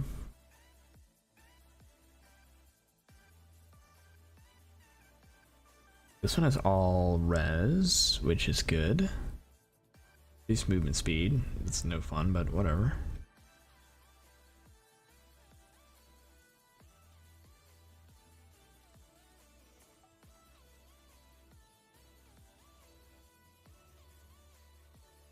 Alright, not much there. We have any 66, so I can't use that yet. Thief's Torment. We can use Thief's Torment in one more level. Think is going to be better. Yeah, that's a ton of resistance, so that'll help.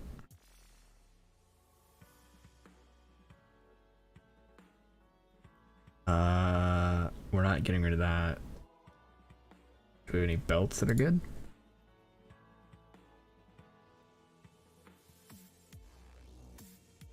All res.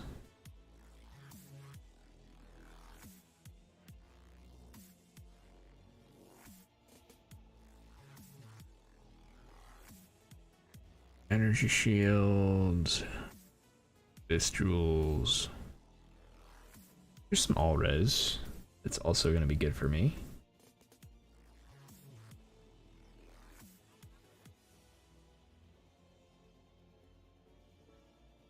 Hey Bugs, how's it going? Welcome, welcome. Alright, so let's do that. Let's do that belt instead. Switch up the boots, see if I can find some all-res boots.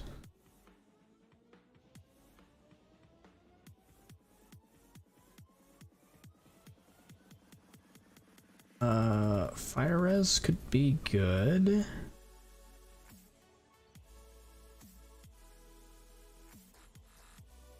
I don't see any. What is my character currently rolling? Fire res needs some help. A little better than I thought it would be. 70 strength. Okay, it appears I need more strength. Grab some gloves.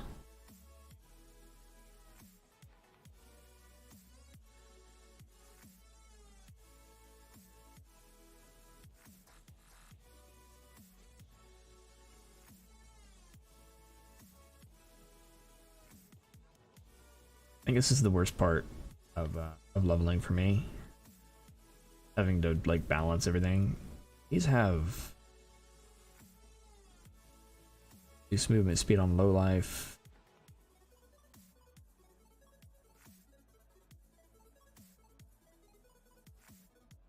Dexterity, intelligence, strength, dex, int.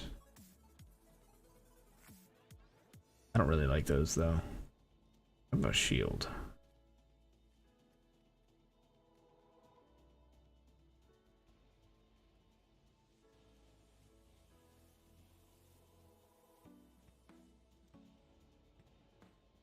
Best helmet I can get for now. I guess I could just get a ring. Another like hoop.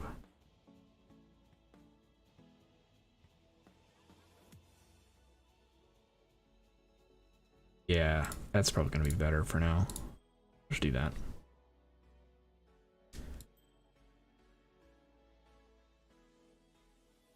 I'm doing well, Pugs.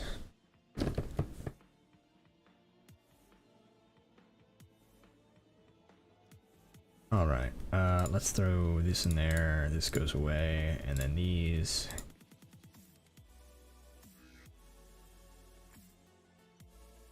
That solves some of our issues. This is at 50 overall, so I still need some. My gloves are still awful. Do I have any gloves that aren't awful?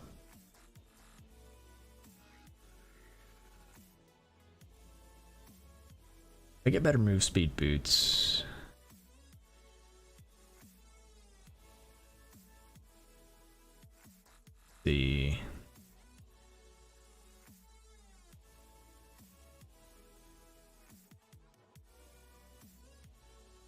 This solves my fire res.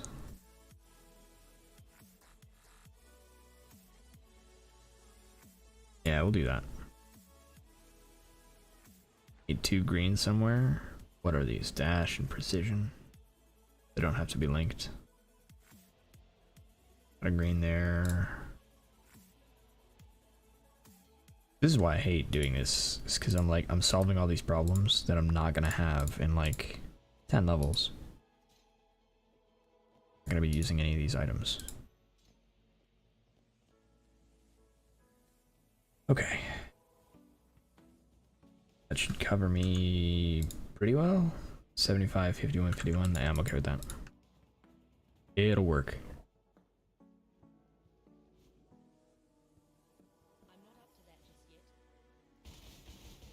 Mike, I'm surprised you're still awake, man.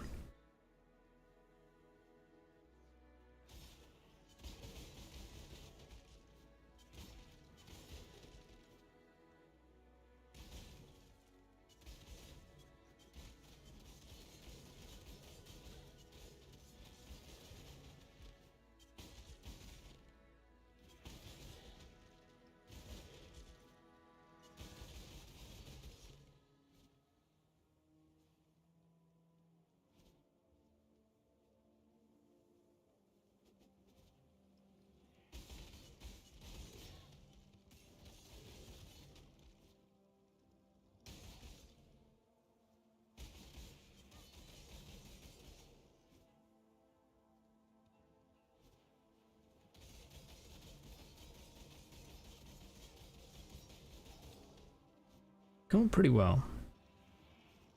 This is working. Okay, so we should be able to get through all the way to Blood Aqueducts with this.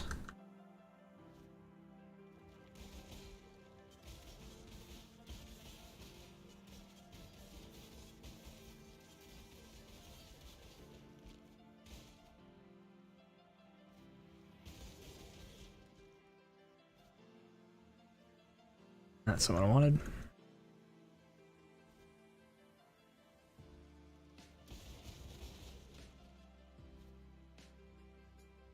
Hey, Pugs.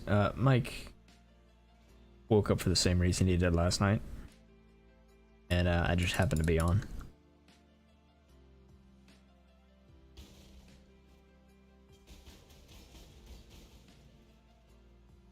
Hopefully he's snoozing pretty good right now.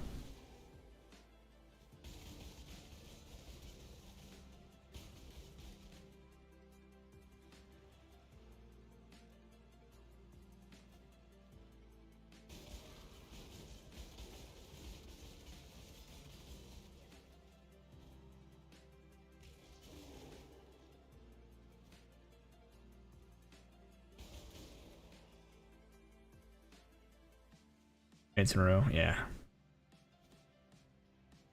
Can't be fun.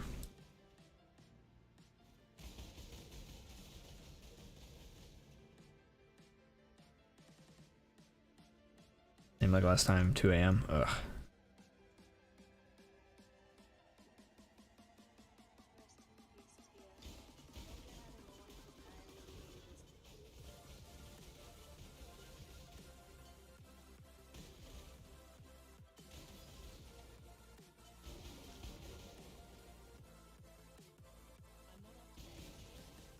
I'm wondering. I have a solution for stun besides Pantheon.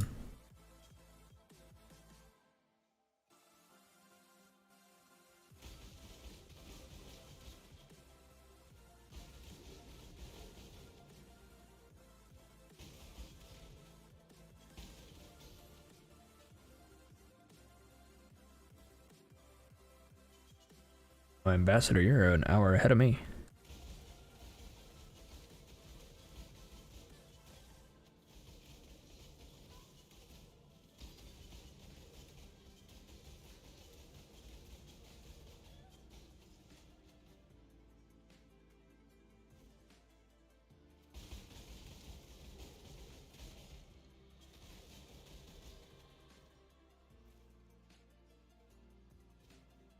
Yes. Yeah.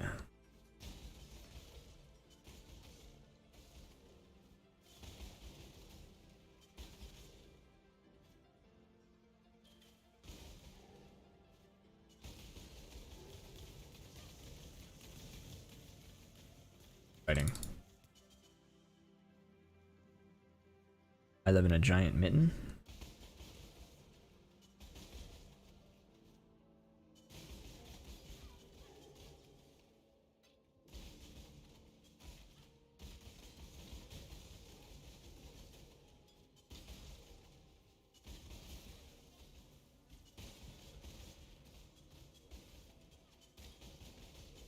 We'd have to look at a map to see which one you're talking about. It was gonna make me lose sleep, it's all on me. Oh no. Means I have to stop streaming, right? Gotta stop streaming so Mike can get some rest. I don't know, Mike. I don't delete any of the VODs. I like hanging out with you. Always gonna tell you get some sleep. No worries, Pugs.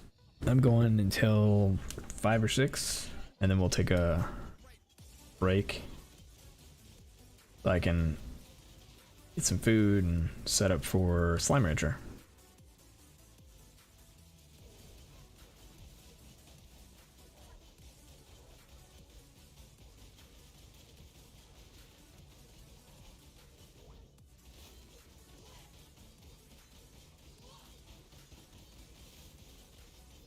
Yeah, it's all part of my evil scheme. I gotta keep Mike from sleeping. My plan. Because if he's not sleeping, he's watching my videos, right? That's how that works. I mean, I'm not monetized, so it doesn't matter, but eventually the payoff will be great.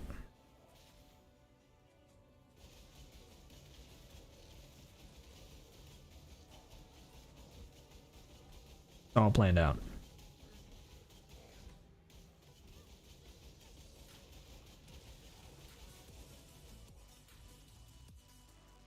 That fight went super well. It's crazy how much difference actually working on your resistances makes in the game.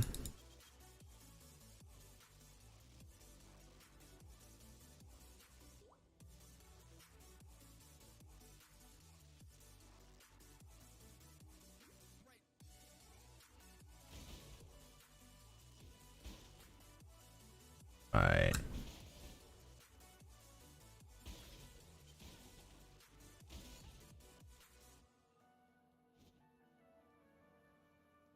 Go fight Aberranth. I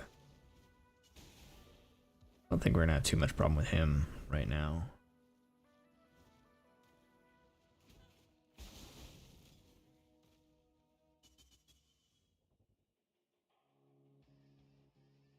Get more subs because I'll watch all my videos.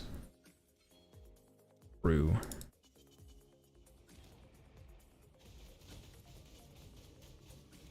Probably if some drama starts about me. I hope not. I will remain obscure and be happy about it if I can avoid some drama. Like that's, I would much rather just chill, have fun.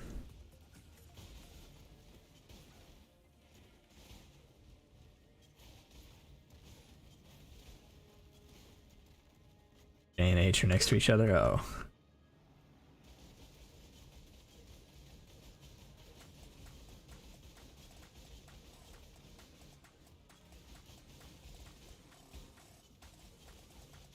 I'm not sure what Mike's trying to start, but I'm not sure I like it. Oh no, I died.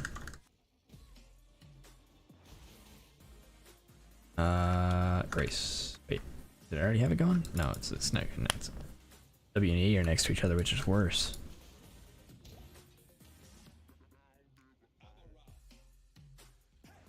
Oh god, I'm putting this together and I don't like it.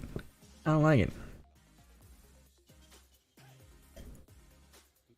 You guys are colluding, trying to get me canceled somehow to make me popular. I don't know. I don't know if that works. I think that's gonna backfire.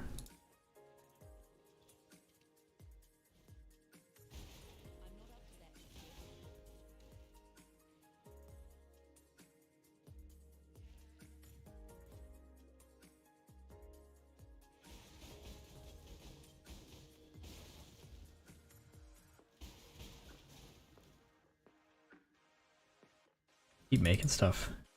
We'll get there. I mean, the real key is I need to be more consistent because that's the real problem. I get busy with other things and then don't make a video for like 2 weeks.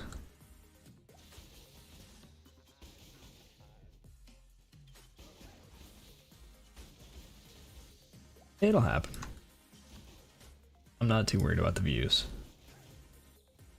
Honestly, the video I made yesterday is doing pretty well. Pretty happy with it.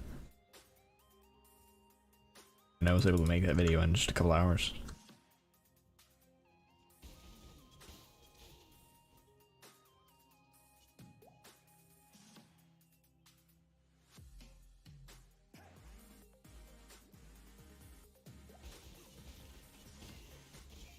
When you say how? What?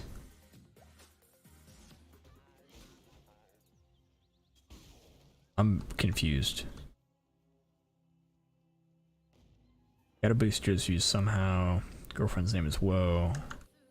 And you say how? Oh, I'm lost. You guys have lost me.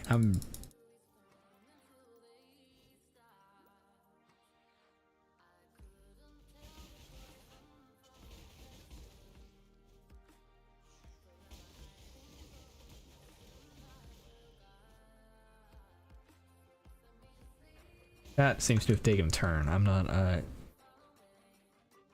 W is next to E.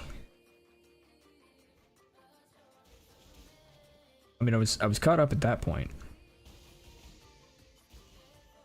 Again, you guys trying to get me canceled.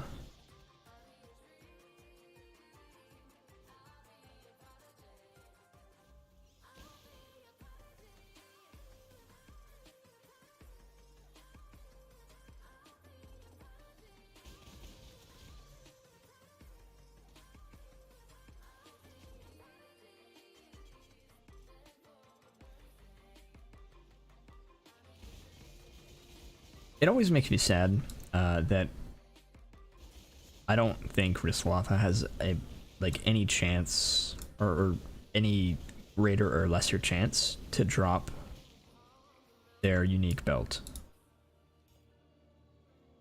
And like, while I like the ability to get cool items in the general drop pool, I still think it'd be cool to have like specific farmable drops from certain bosses. chaos damage is destroying me at the moment. Ooh, that hurt.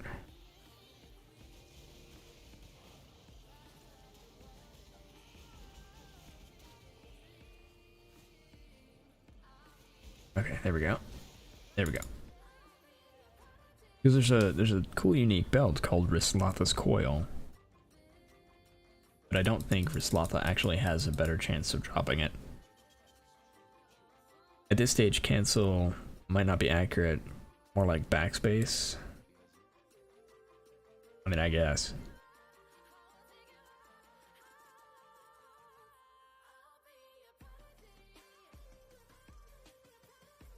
It's not a whole lot to cancel, right?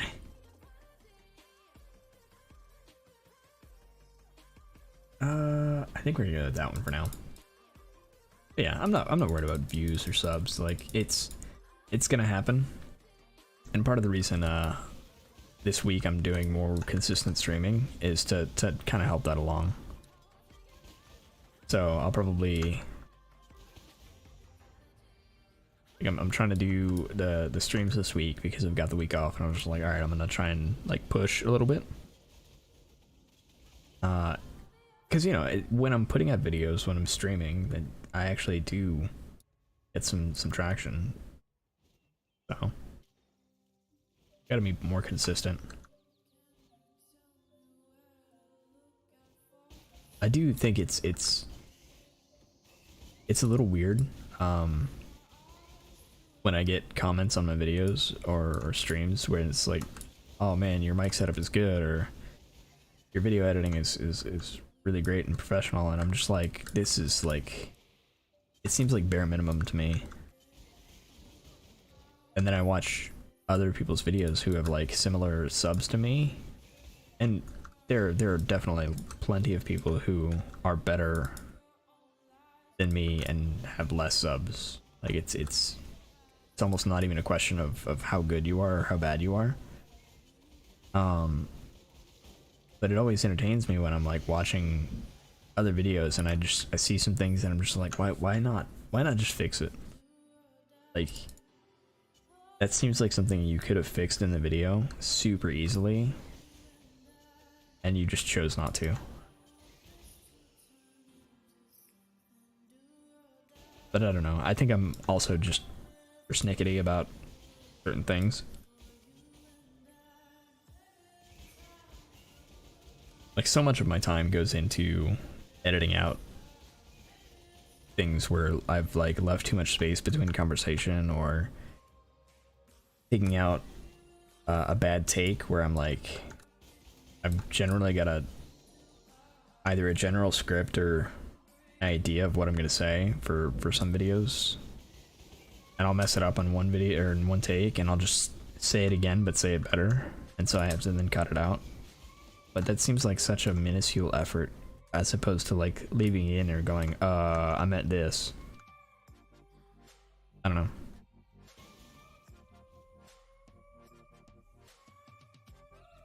Did you play Dungeon Siege? I don't think so. No, I don't think I did.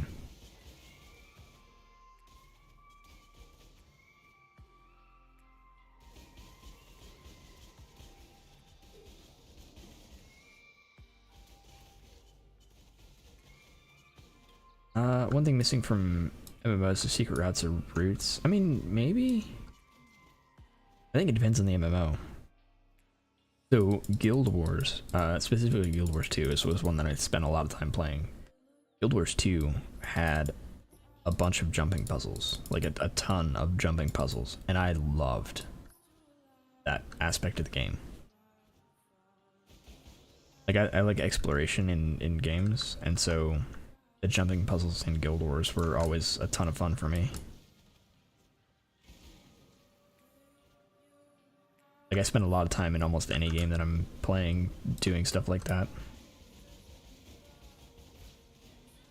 Like, the people that climb mountains in Skyrim because they can, that's me. I do that.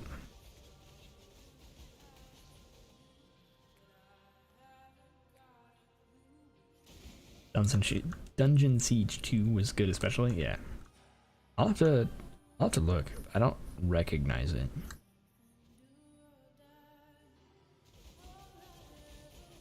I was actually very pleased when Firewatch and what was the other game that came out during that time? The Stanley Parable came out, because I thought they were really like awesome examples of good narrative gameplay.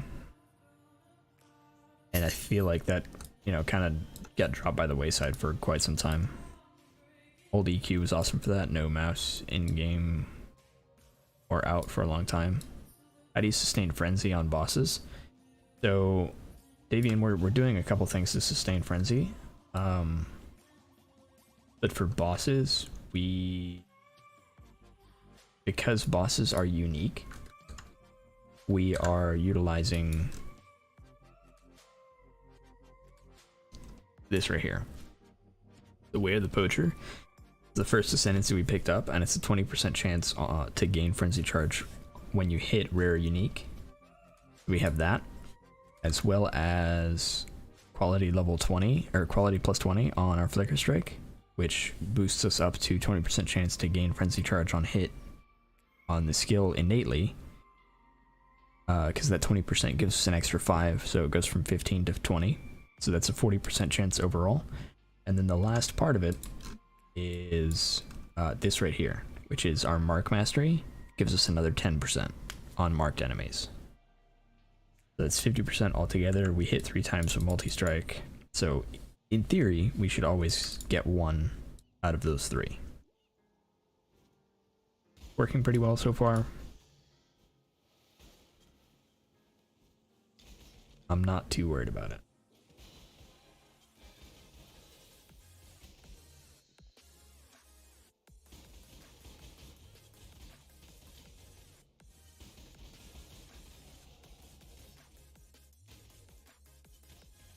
Forgot the Ascendance was on unique too. Yeah. That's one of the reasons Raider is super nice for Flicker Strike builds. And I think, like, again, I had the choice between Raider and Trickster for this build. And I ended up going Trickster, or I ended up going Raider because Frenzy Charges is easier to solve. Like, almost entirely that's the reason.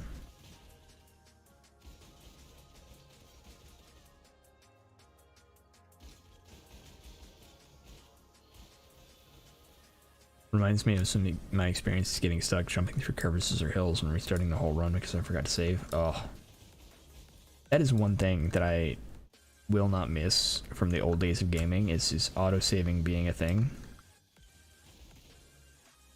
Like, in general, you seldom run into areas where you're just like, I just lost hours of progress because I forgot to save.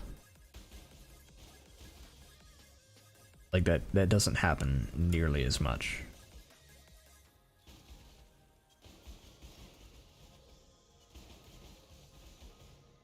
I've quit RPGs over that exact thing. Alright, worst part of the early game for Flicker Strike builds. Let's go.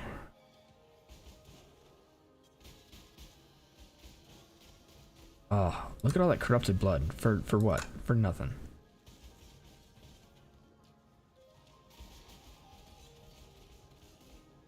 Where is it even coming from? Did these guys just apply corrupted blood?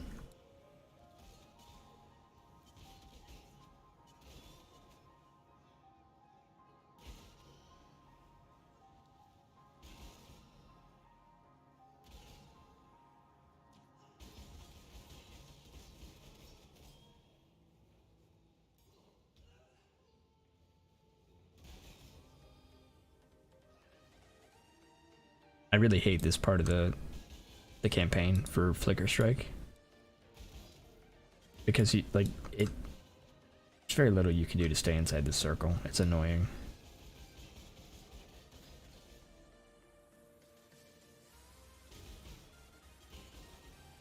All right, looking for this quest success. Yeah, it really does. It's awful.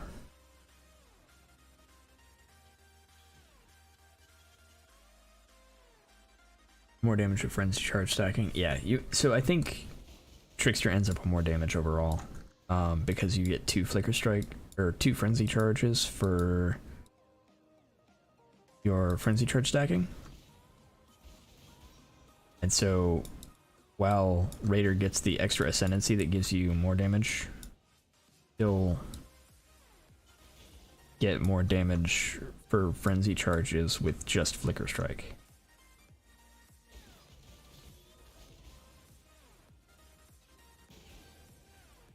It might end up being more damage on Raider, but I know for a fact that the defensive abilities of Trickster are going to end up better because we're stacking a energy shield, and Trickster is just going to be better for energy shield in the end. Why am I stunned?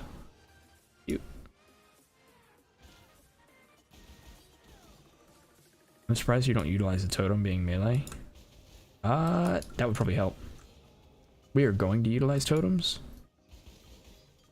but I usually don't set them up until later.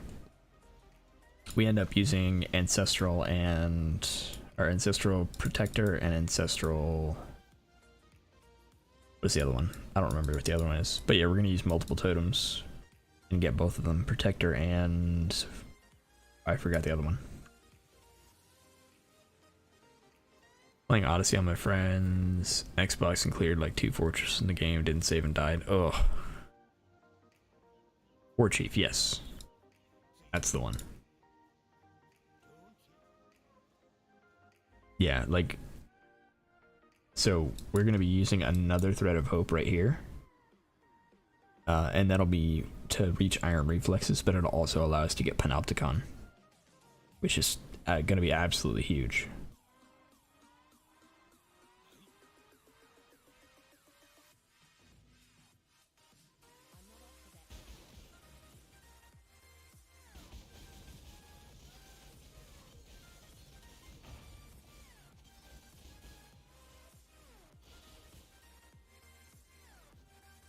Right.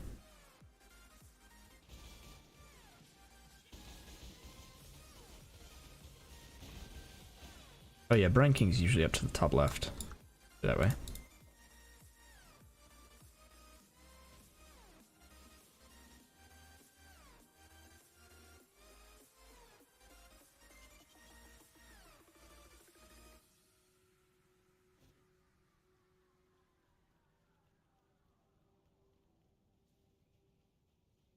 For some reason I used to turn off autosave back then. Oh. Not me. I would utilize autosave anytime I had it. So the problem with old games is there were a lot of old games that had places where you could get stuck. Like that doesn't happen for the most part anymore, but older games used to have a lot of places where you could save and then you wouldn't be able to go back, and if you couldn't beat the boss, you can't go forward. And it was really bad. I think Final Fantasy 12 or 13 had a really bad instance of that, where like you save right before a boss fight and then you go into the boss fight, and if you haven't spent the time grinding, the boss fight was actually really hard. Bro, stop stunning me. Stop stunning me. Why are you stunning me?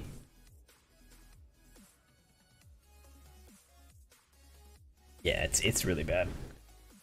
Another one of my old favorites for RPGs was Rogue Galaxy. It's another PS2 RPG, but it had one of those that was really bad. Right, we're in level 40, so you're like already 30 hours of the game in, and if you save and you don't have multiple saves, bro, no, I'm done. I'm done. I'm not playing with them.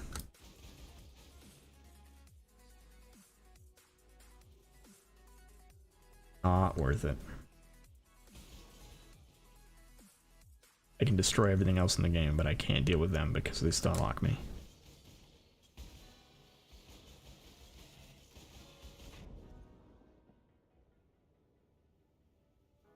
What? Where's the Brine King? Let me get to the Brine King so I can get out of here.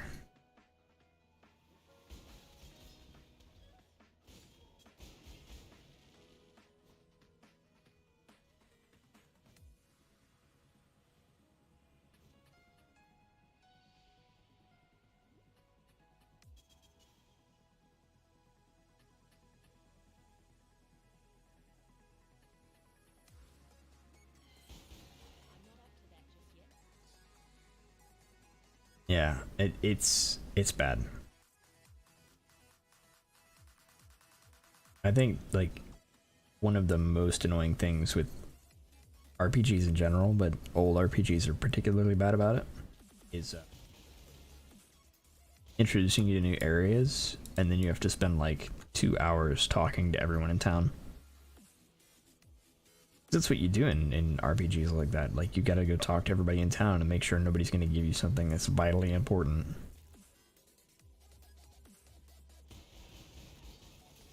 Because so many of those old games, like, in order to get the ultimate weapon, you have to go talk to random NPC number 3. And if you don't do it at a certain point in the game, you can't go back and do it later. Yeah, I've quit games over being stuck like that. And it's like, it's my own fault because I usually don't have 2 save states or 2 save slots. So, one of those things where like I understand that it's pretty significantly my fault, but that's something I fix. He stunned me again. This is gonna be a fun fight, I can tell. I can tell.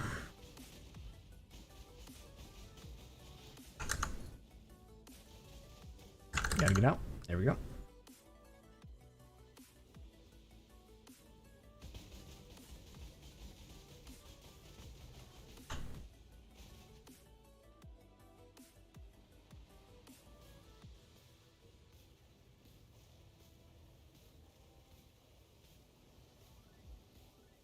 I love how so much of this fight is don't stand in the circles and don't interact with him while he's doing that.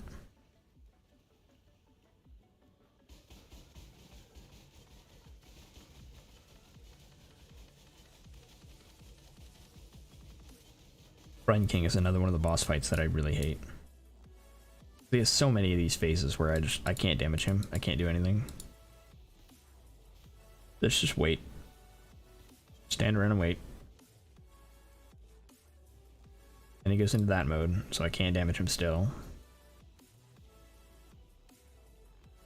Now I can damage him. Go versus Surf and Turf, who will win? There are no cows in this arena. Maybe there's plenty of surf, I don't see any of the turf. Speaking of steak, I had a surprisingly good steak last night. There's this it's really weird. It's almost like a fast food Cracker Barrel kind of place. Yeah. But yeah, it's like a fast food Cracker Barrel almost.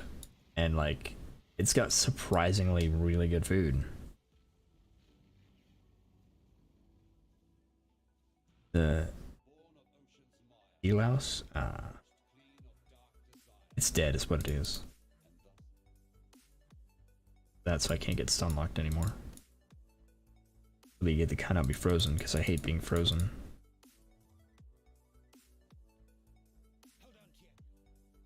Unlocks in this game are awful.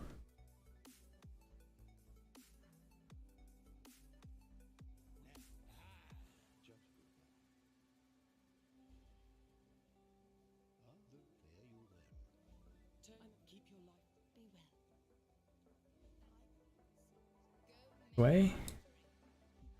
Blood Aqua? Stuff? Let's see.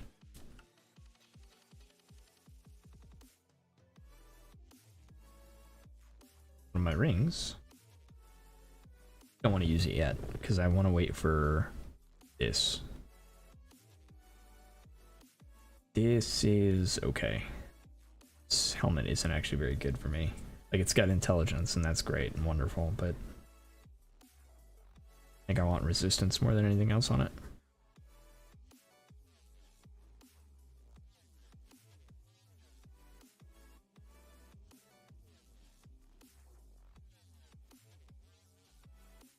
How do you get your steak in the heart? Well, I'm not a vampire, so that's not a problem for me.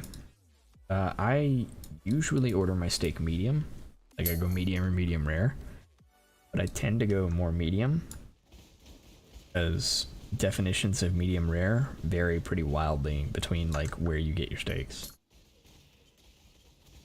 So I like pink center for my steak.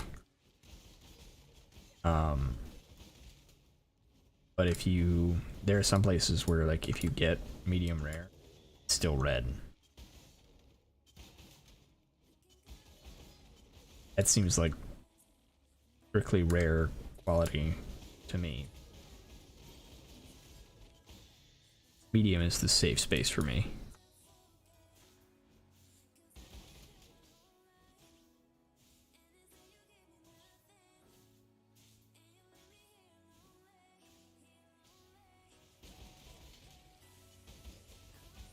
Yeah, it was pretty good. I was impressed.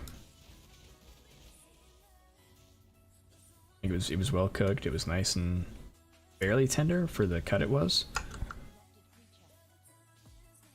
I have a pretty poor opinion of steak and eggs as a meal when you get it from restaurants, because the places that generally serve steak and eggs are breakfast places, and they usually have pretty awful steak. But I gave it a shot, and it was pretty good.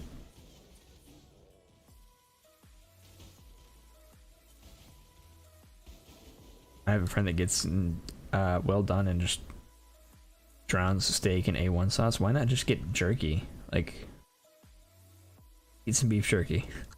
It's the same thing.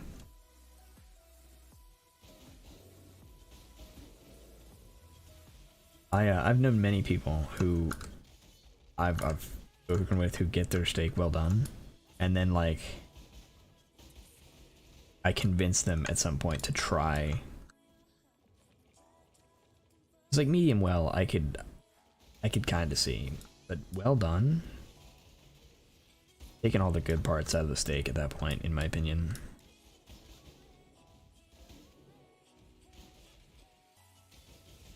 The good steak has to be tender, and you can still get some of the flavor in well done. I don't know why I'm doing this. Like I'm just kind of talking to you guys, and I'm realizing that I've done everything I need to do here, and I can leave.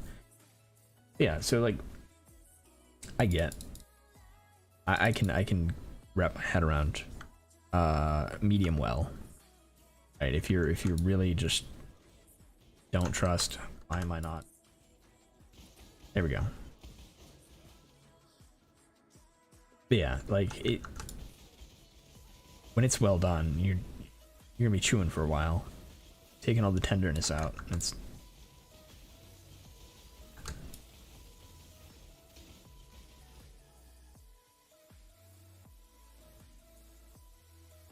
all because of the ambassador? Oh no.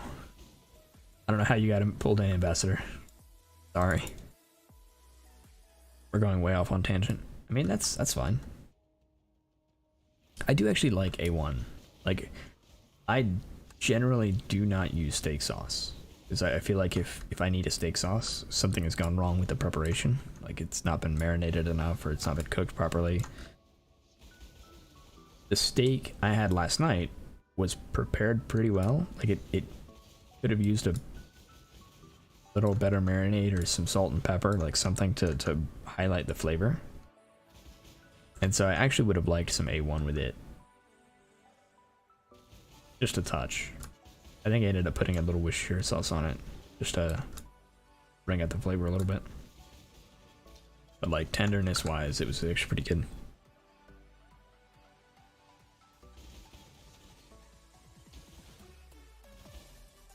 All right.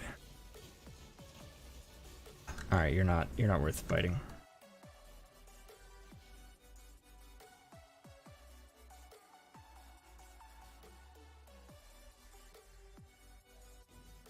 Never told Joe, Ambassador Divin was an NPC in a low-level EQ zone.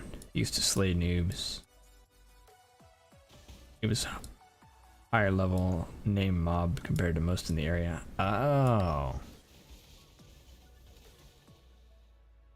Gotcha. So he was just a noob trap? Hey, when you're supposed to like brush it on the steak. Yeah, and it's like... It's meant to accent the steak, not to be the flavor. Like,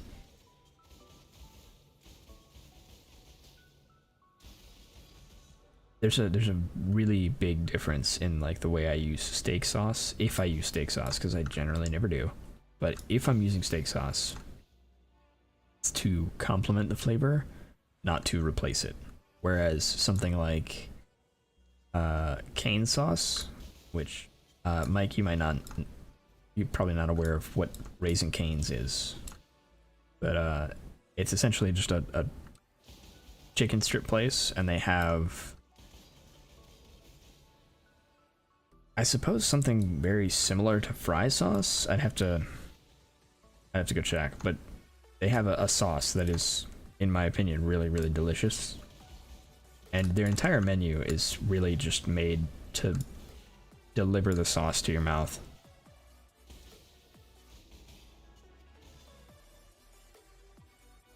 Like, they advertise like they're a chicken strip place, but they're really a sauce place that serves chicken strips and fries.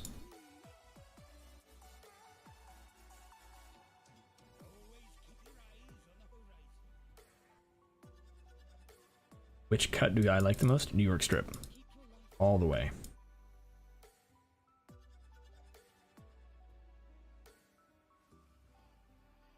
I'm 100% New York strip.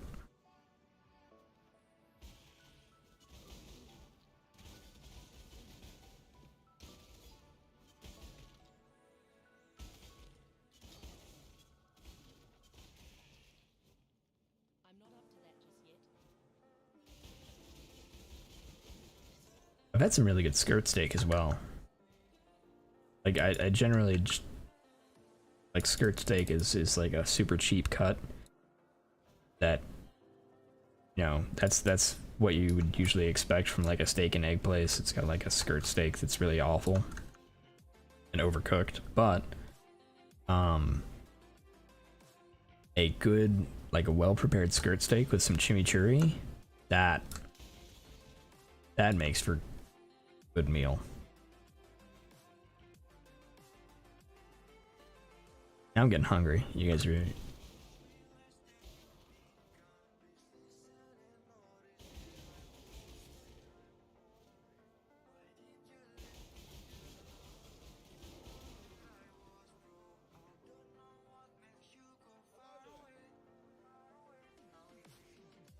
Oh.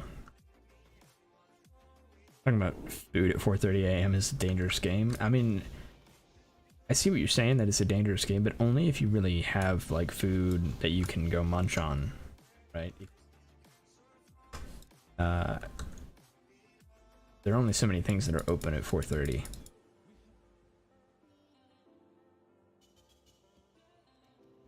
It's not like you're gonna go and like deliver or get something delivered to you. There's a place in Detroit that's awesome for all meats, and he's just walking around with meat, asking who wants what. It's a trip. Walked out with meat sweats for real. So that's a... I wake up the dragon inside. So Ambassador, it sounds like what you're talking about is a Brazilian steakhouse, which is something that you can find in a lot of places now. Like there's a Brazilian steakhouse chain called Fogo de Chao. And it's really, I mean, I say it's really good. It's pretty good.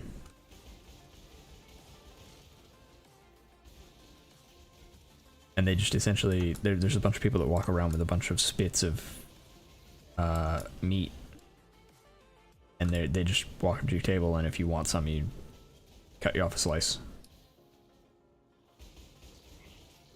It's really good. In this era of Uber Eats like service, yeah. I mean, it's fair, but you're gonna have limited options at 4:30 a.m. I imagine.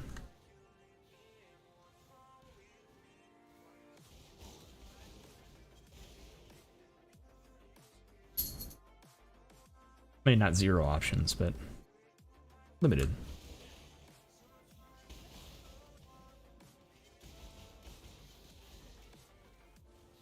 Question is, are we gonna get to Blood Aqua before up for today?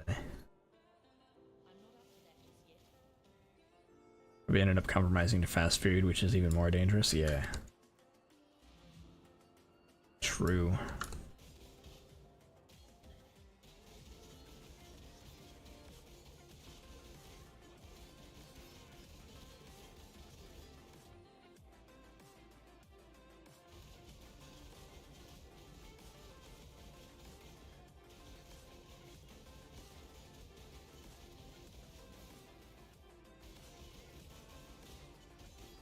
This is honestly going super well. Like, a lot of these fights sometimes give me pause. But this is going pretty well. Yeah, I like that. Which is a good reason to always try and remember to put the portal up right here.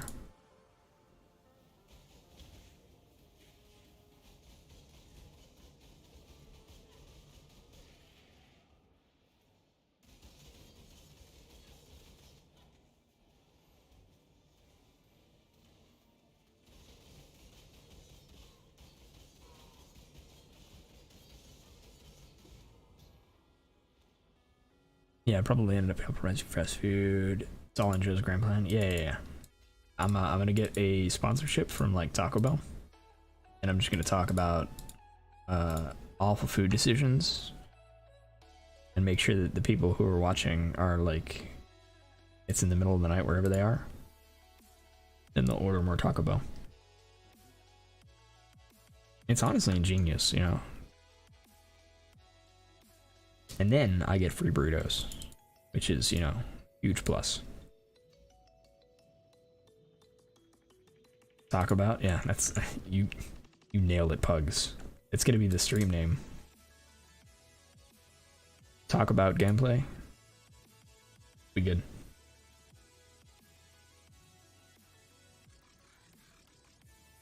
Where are we going? Oh, that's right, we're going over here somewhere.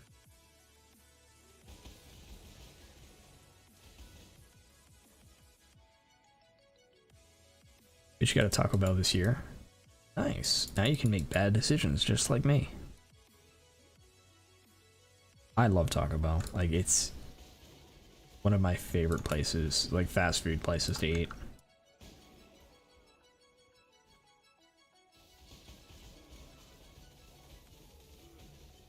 And I just found Joe's stream this year. Coincidence? No, it's absolutely not a coincidence. I told you, it's all in the master plan. They have partnered specifically with Taco Bell to target you, Mike. I'm glad you caught on though, so now you know when you spend money at Taco Bell, it's my fault.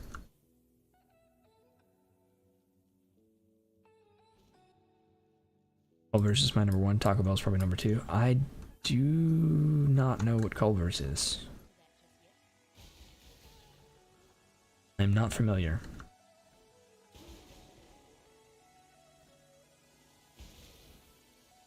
Fairly regional? Yeah.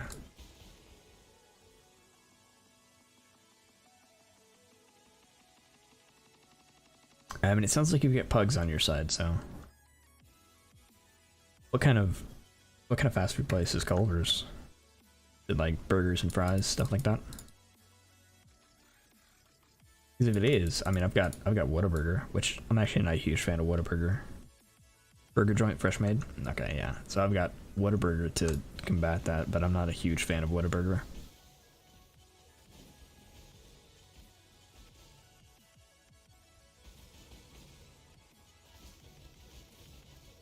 Michigan? Oh. And ice cream, it's great. Nice. Dairy Queen is surprisingly a pretty big thing in Texas. Also, sorry if you guys can hear my cat. Decided to ring his bell.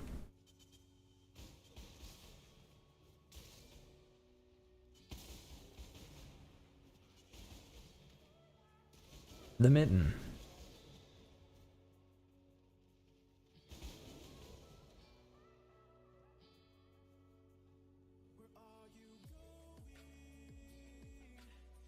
Cat spell? I thought it was Lion's Chain.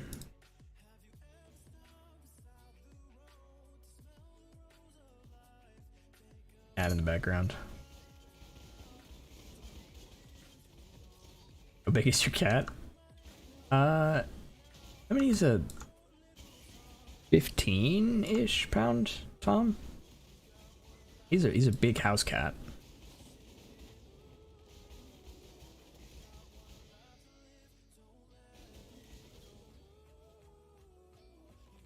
I forgot to take it off of him because I usually try and take off his collar before I start.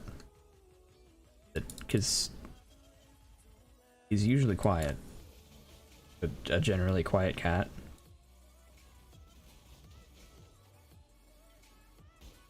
You ever play a special league lets you level in Delve? I have. I played Infinite Delve last league. And I tried to do a Flicker Strike there. And then I tried to do what else did I try and do?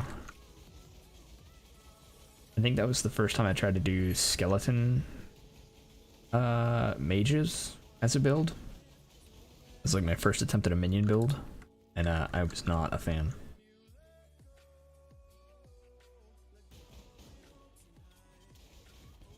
Such an annoying boss as well.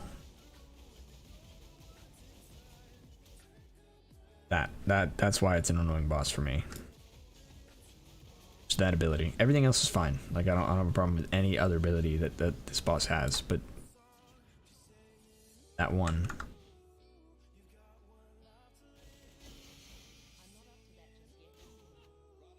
And honestly, that boss probably wouldn't have been an issue if I had armor. Flicker would be terrible in the mines? Yeah, it can be. Because you can jump over walls and end up in the darkness. It can be a little rough. Like, it's not the worst thing. You can control it. You gotta know what you're doing. And you've gotta pay attention. Like, you can't just... not AFK.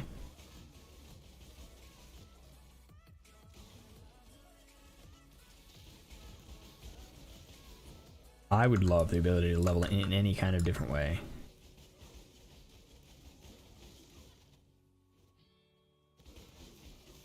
Like, I would love a... I hate this ability. This is awful. Please stop. Yeah, I would love to be able to level in any kind of different way. Like, my ideal would be like baby simulacrums. If I could just do a leveling simulacrum, it would be incredible.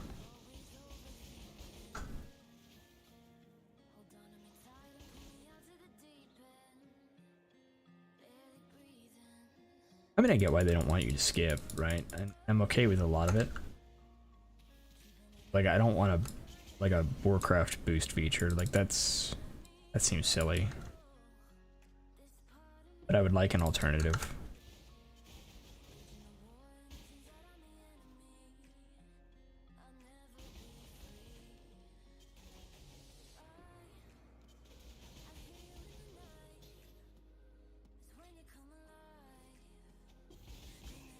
Or Breach. Breach would be pretty cool. In my opinion.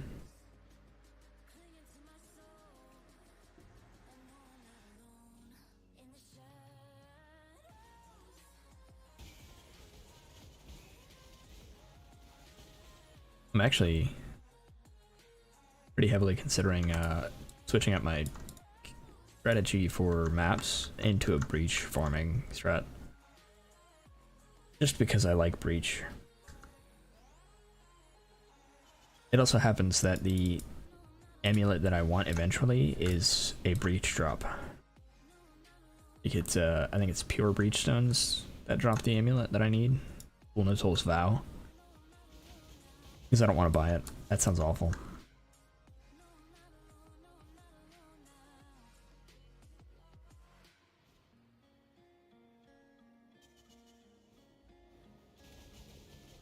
This, I think, is gonna suck because I think this is all physical damage. Yeah.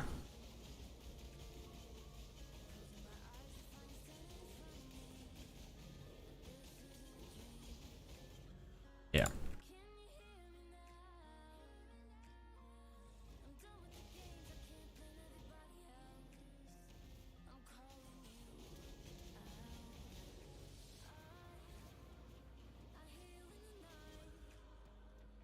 walked into that.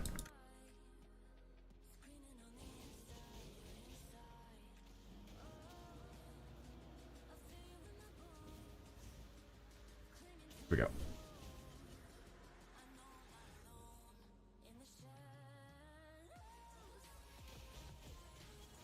You guys are not going to tell me, right, that I died like 10 times to random bosses in the middle of the campaign?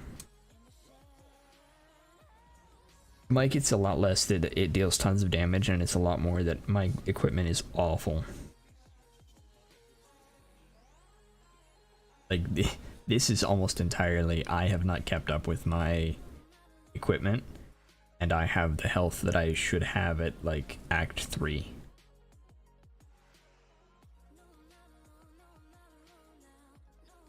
This is entirely my own fault.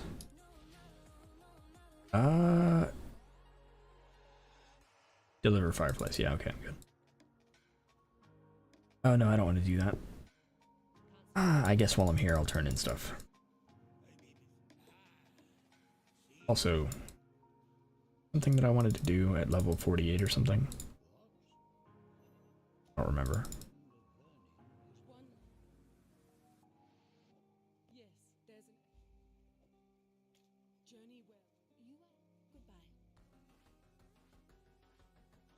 Goes in. Sell this for a chromatic orb. Oh yeah, that's right. Thief's Torment. Do I want to do Thief's Torment? I don't think I do. I think I'm better off with this right now. Like, it's less resistance. But I think the attributes are actually important to me, yeah. I can double check, but I don't think Thief's Torment gives me any. Yeah, it doesn't give me any attributes.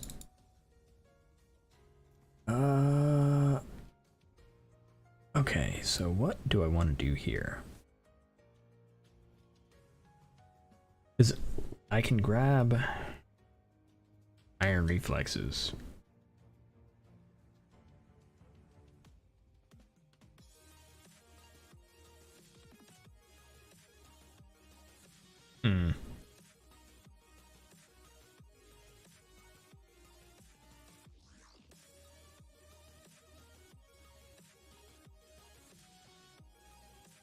Yeah, I'm trying to think it through, and I think you're right. I think it's not worth it because I would grab like Iron Reflexes, Art of the Gladiator, but that -20 elemental resistance is rough right now. I think I just maybe hold on to it.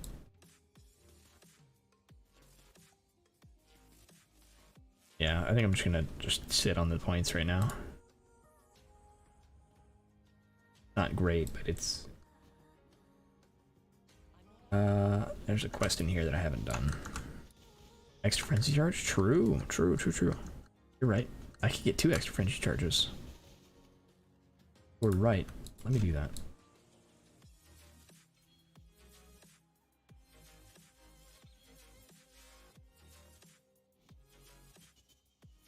Thanks, Ambassador. Wait. I just looked over and read Mike's comment. I wonder if someone made a dick pic in the skill tree at some point. Oh god, probably. I have to imagine that has happened. I'm not gonna research that. Many people play Path of Exile. I'm sure it's happened.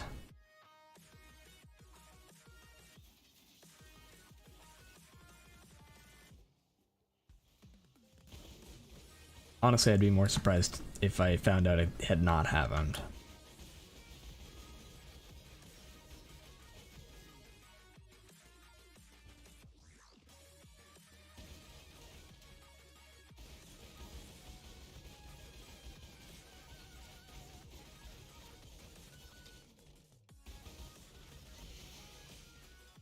That. I don't have that.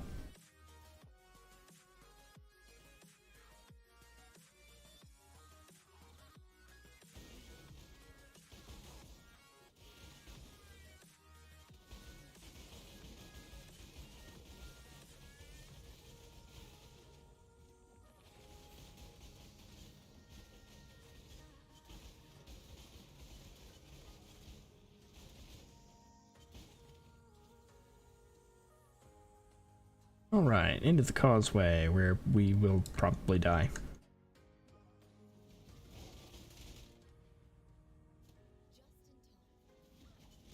These enemies in the causeway are some of my least favorites as well. Just because the packs of them, amount of damage, if you don't have some kind of mitigation.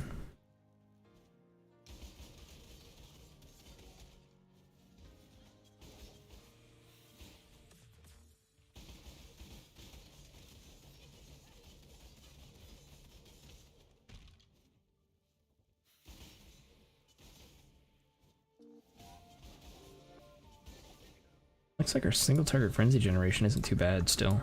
Flicker's good for them though, you can jump to them before they shotgun you. Yeah. I mean, if you're moving fast enough. I think my move speed isn't fast. It certainly beats almost any other melee skill. Like, it's bypasses some of that issue. Oh, not heralding. Hate it. I hate it so much.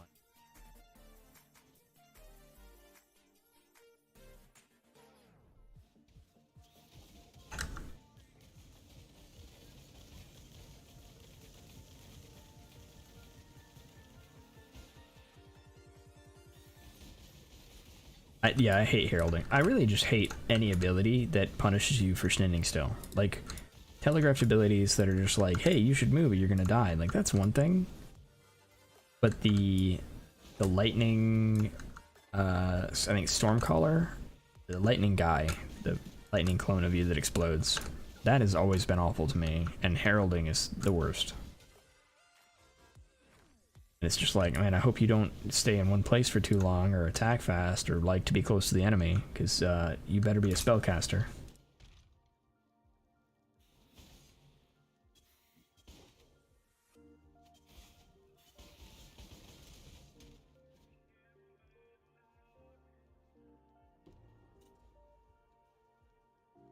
Fortunately, it stops mattering once we get a couple million damage. Easy peasy, just gotta get a couple million damage.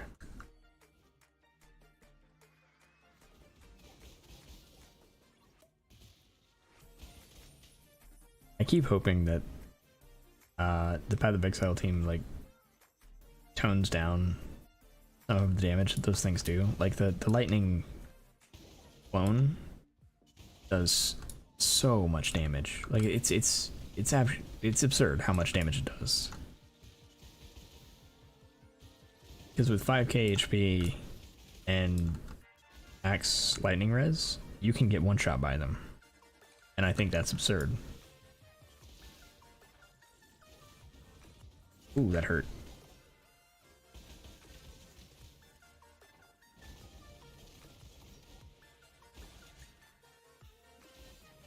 I don't think I'm going the right way.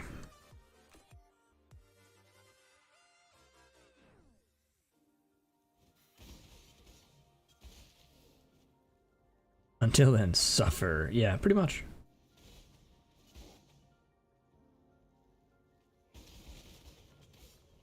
Melee is in a weird spot. And it's like, melee is good when you hit a certain point. But, I don't know, I feel like it's got too many issues. Like, I find the entire question of accuracy to be annoying. Not because I think accuracy is a bad mechanic, but because accuracy is just one of the things that you have to deal with if you go melee or attack at all. That doesn't exist for spells. If you're casting spells, there's no accuracy.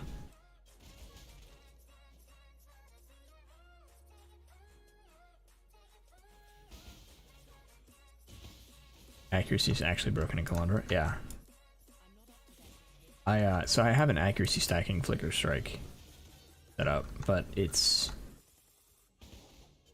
at like 2.8 million DPS, and I don't want to invest what you have to in order to get it further.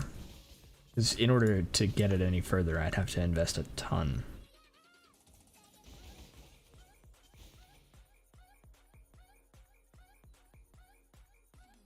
Yeah, I've got like 40,000 accuracy on my flicker strike accuracy stack, and it's good.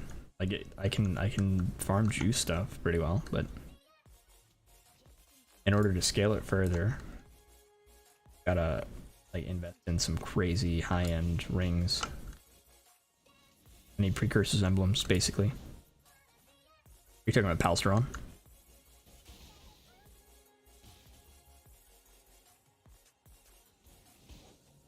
Palstron made some videos about accuracy stackers this league. Yeah. Yeah, he was the reason, like, one of his videos is the reason I made a flicker strike accuracy stacker. Unfortunately, it's harder to do with flicker strike because it's not a projectile skill. And so you can't use obscurantis. There it is.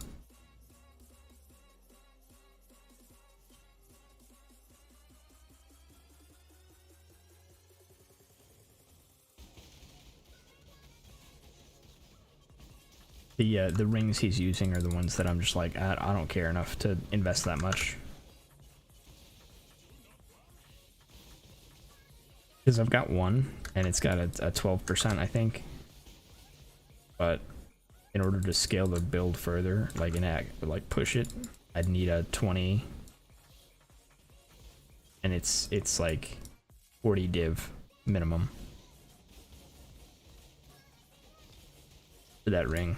Or I just try and make it myself, and that's a whole nother thing.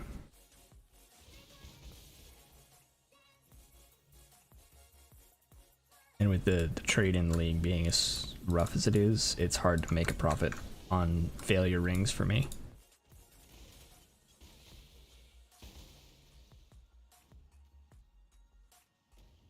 Which I don't think the league is dead by any means, but I think the variety of people playing is a little less, and so it makes it harder to sell some things.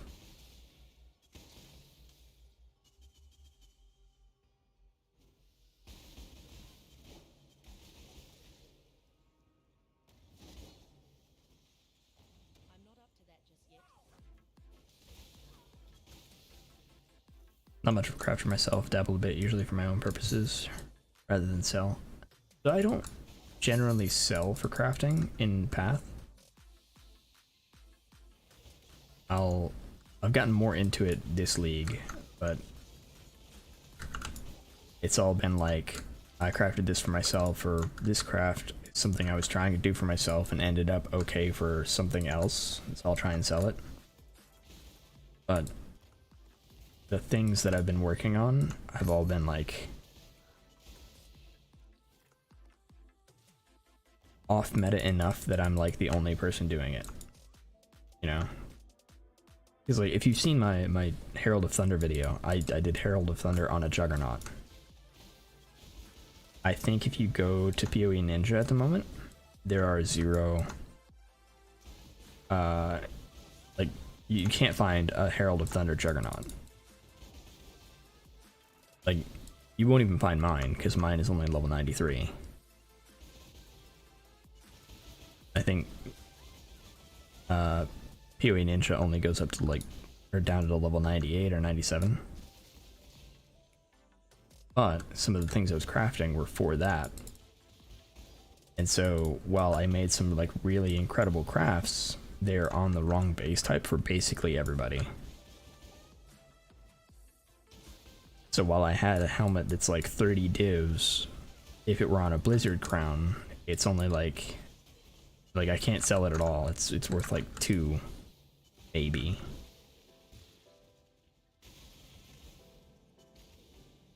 Oh yeah, there's so many things you can make work. Oh, come on. In Path.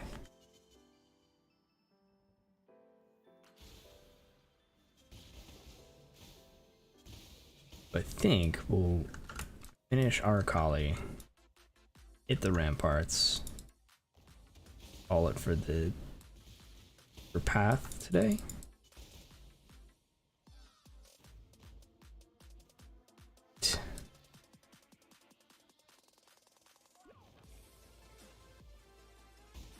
Guessed 2 and I was right. Let's go. What were you right about?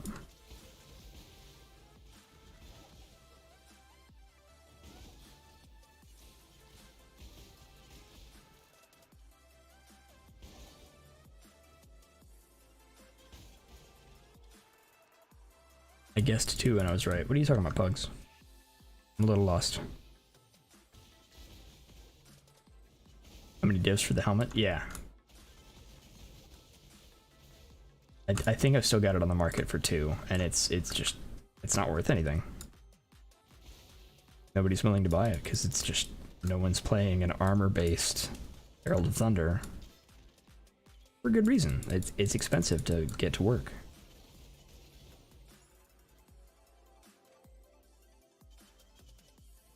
I did it as an experiment, but it's not something like, if you're looking for a speedy Herald of Thunder or something that can clear a bunch of maps, better off going big damage.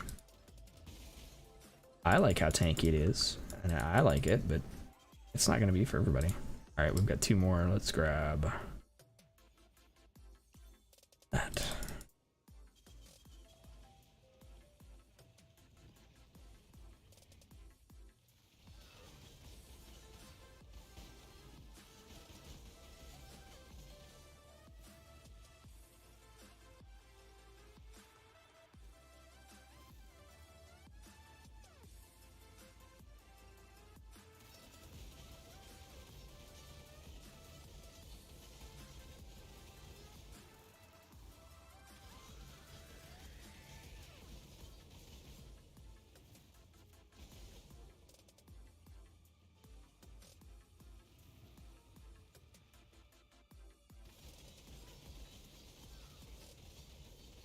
I'm actually pretty happy with the amount of mana sustain I have at the moment. I think some of it's coming from Poacher's Mark, but not a ton of it, so I'm suitably impressed.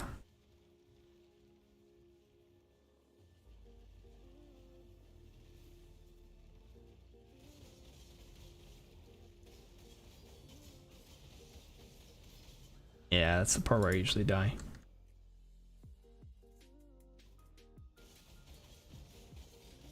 If you are trying to do what I am doing and leveling with Flicker Strike, you can not die there by stopping your attack and just not standing where it's shooting. So right there, for instance, it's shooting in that direction. So if I just stop and don't stand in it, don't take damage, and it's fine. But Flicker Strike puts you all over the place. You end up getting hit by stuff. Don't be like me. Make good choices.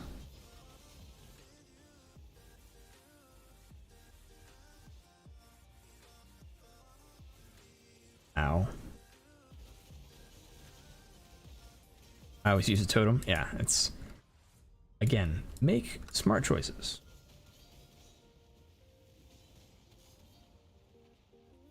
A lot of my deaths are me being lazy.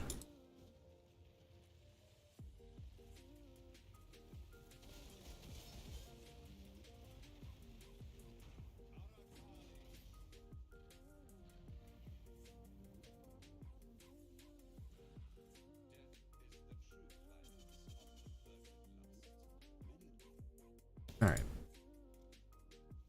Not take our Kali. I think we need the no freeze and no stun.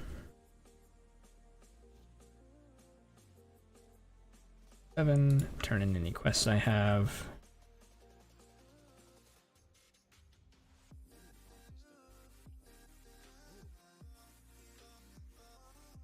Yeah, I had to get into crafting way more this league because, again, I was making something that nobody was crafting for, so I had to learn myself. Okay. For that, ID this, throw it in my unique tab, and grab that. Alright, and I think we're gonna wrap here. I'm gonna take a break, go eat some dinner, chill out a little bit, and then we will pick back up at 8 p.m. Central. And I'll get back on, and we'll be doing Slime Rancher 2. thank you all for joining me. Guys, at 8. Thanks for watching.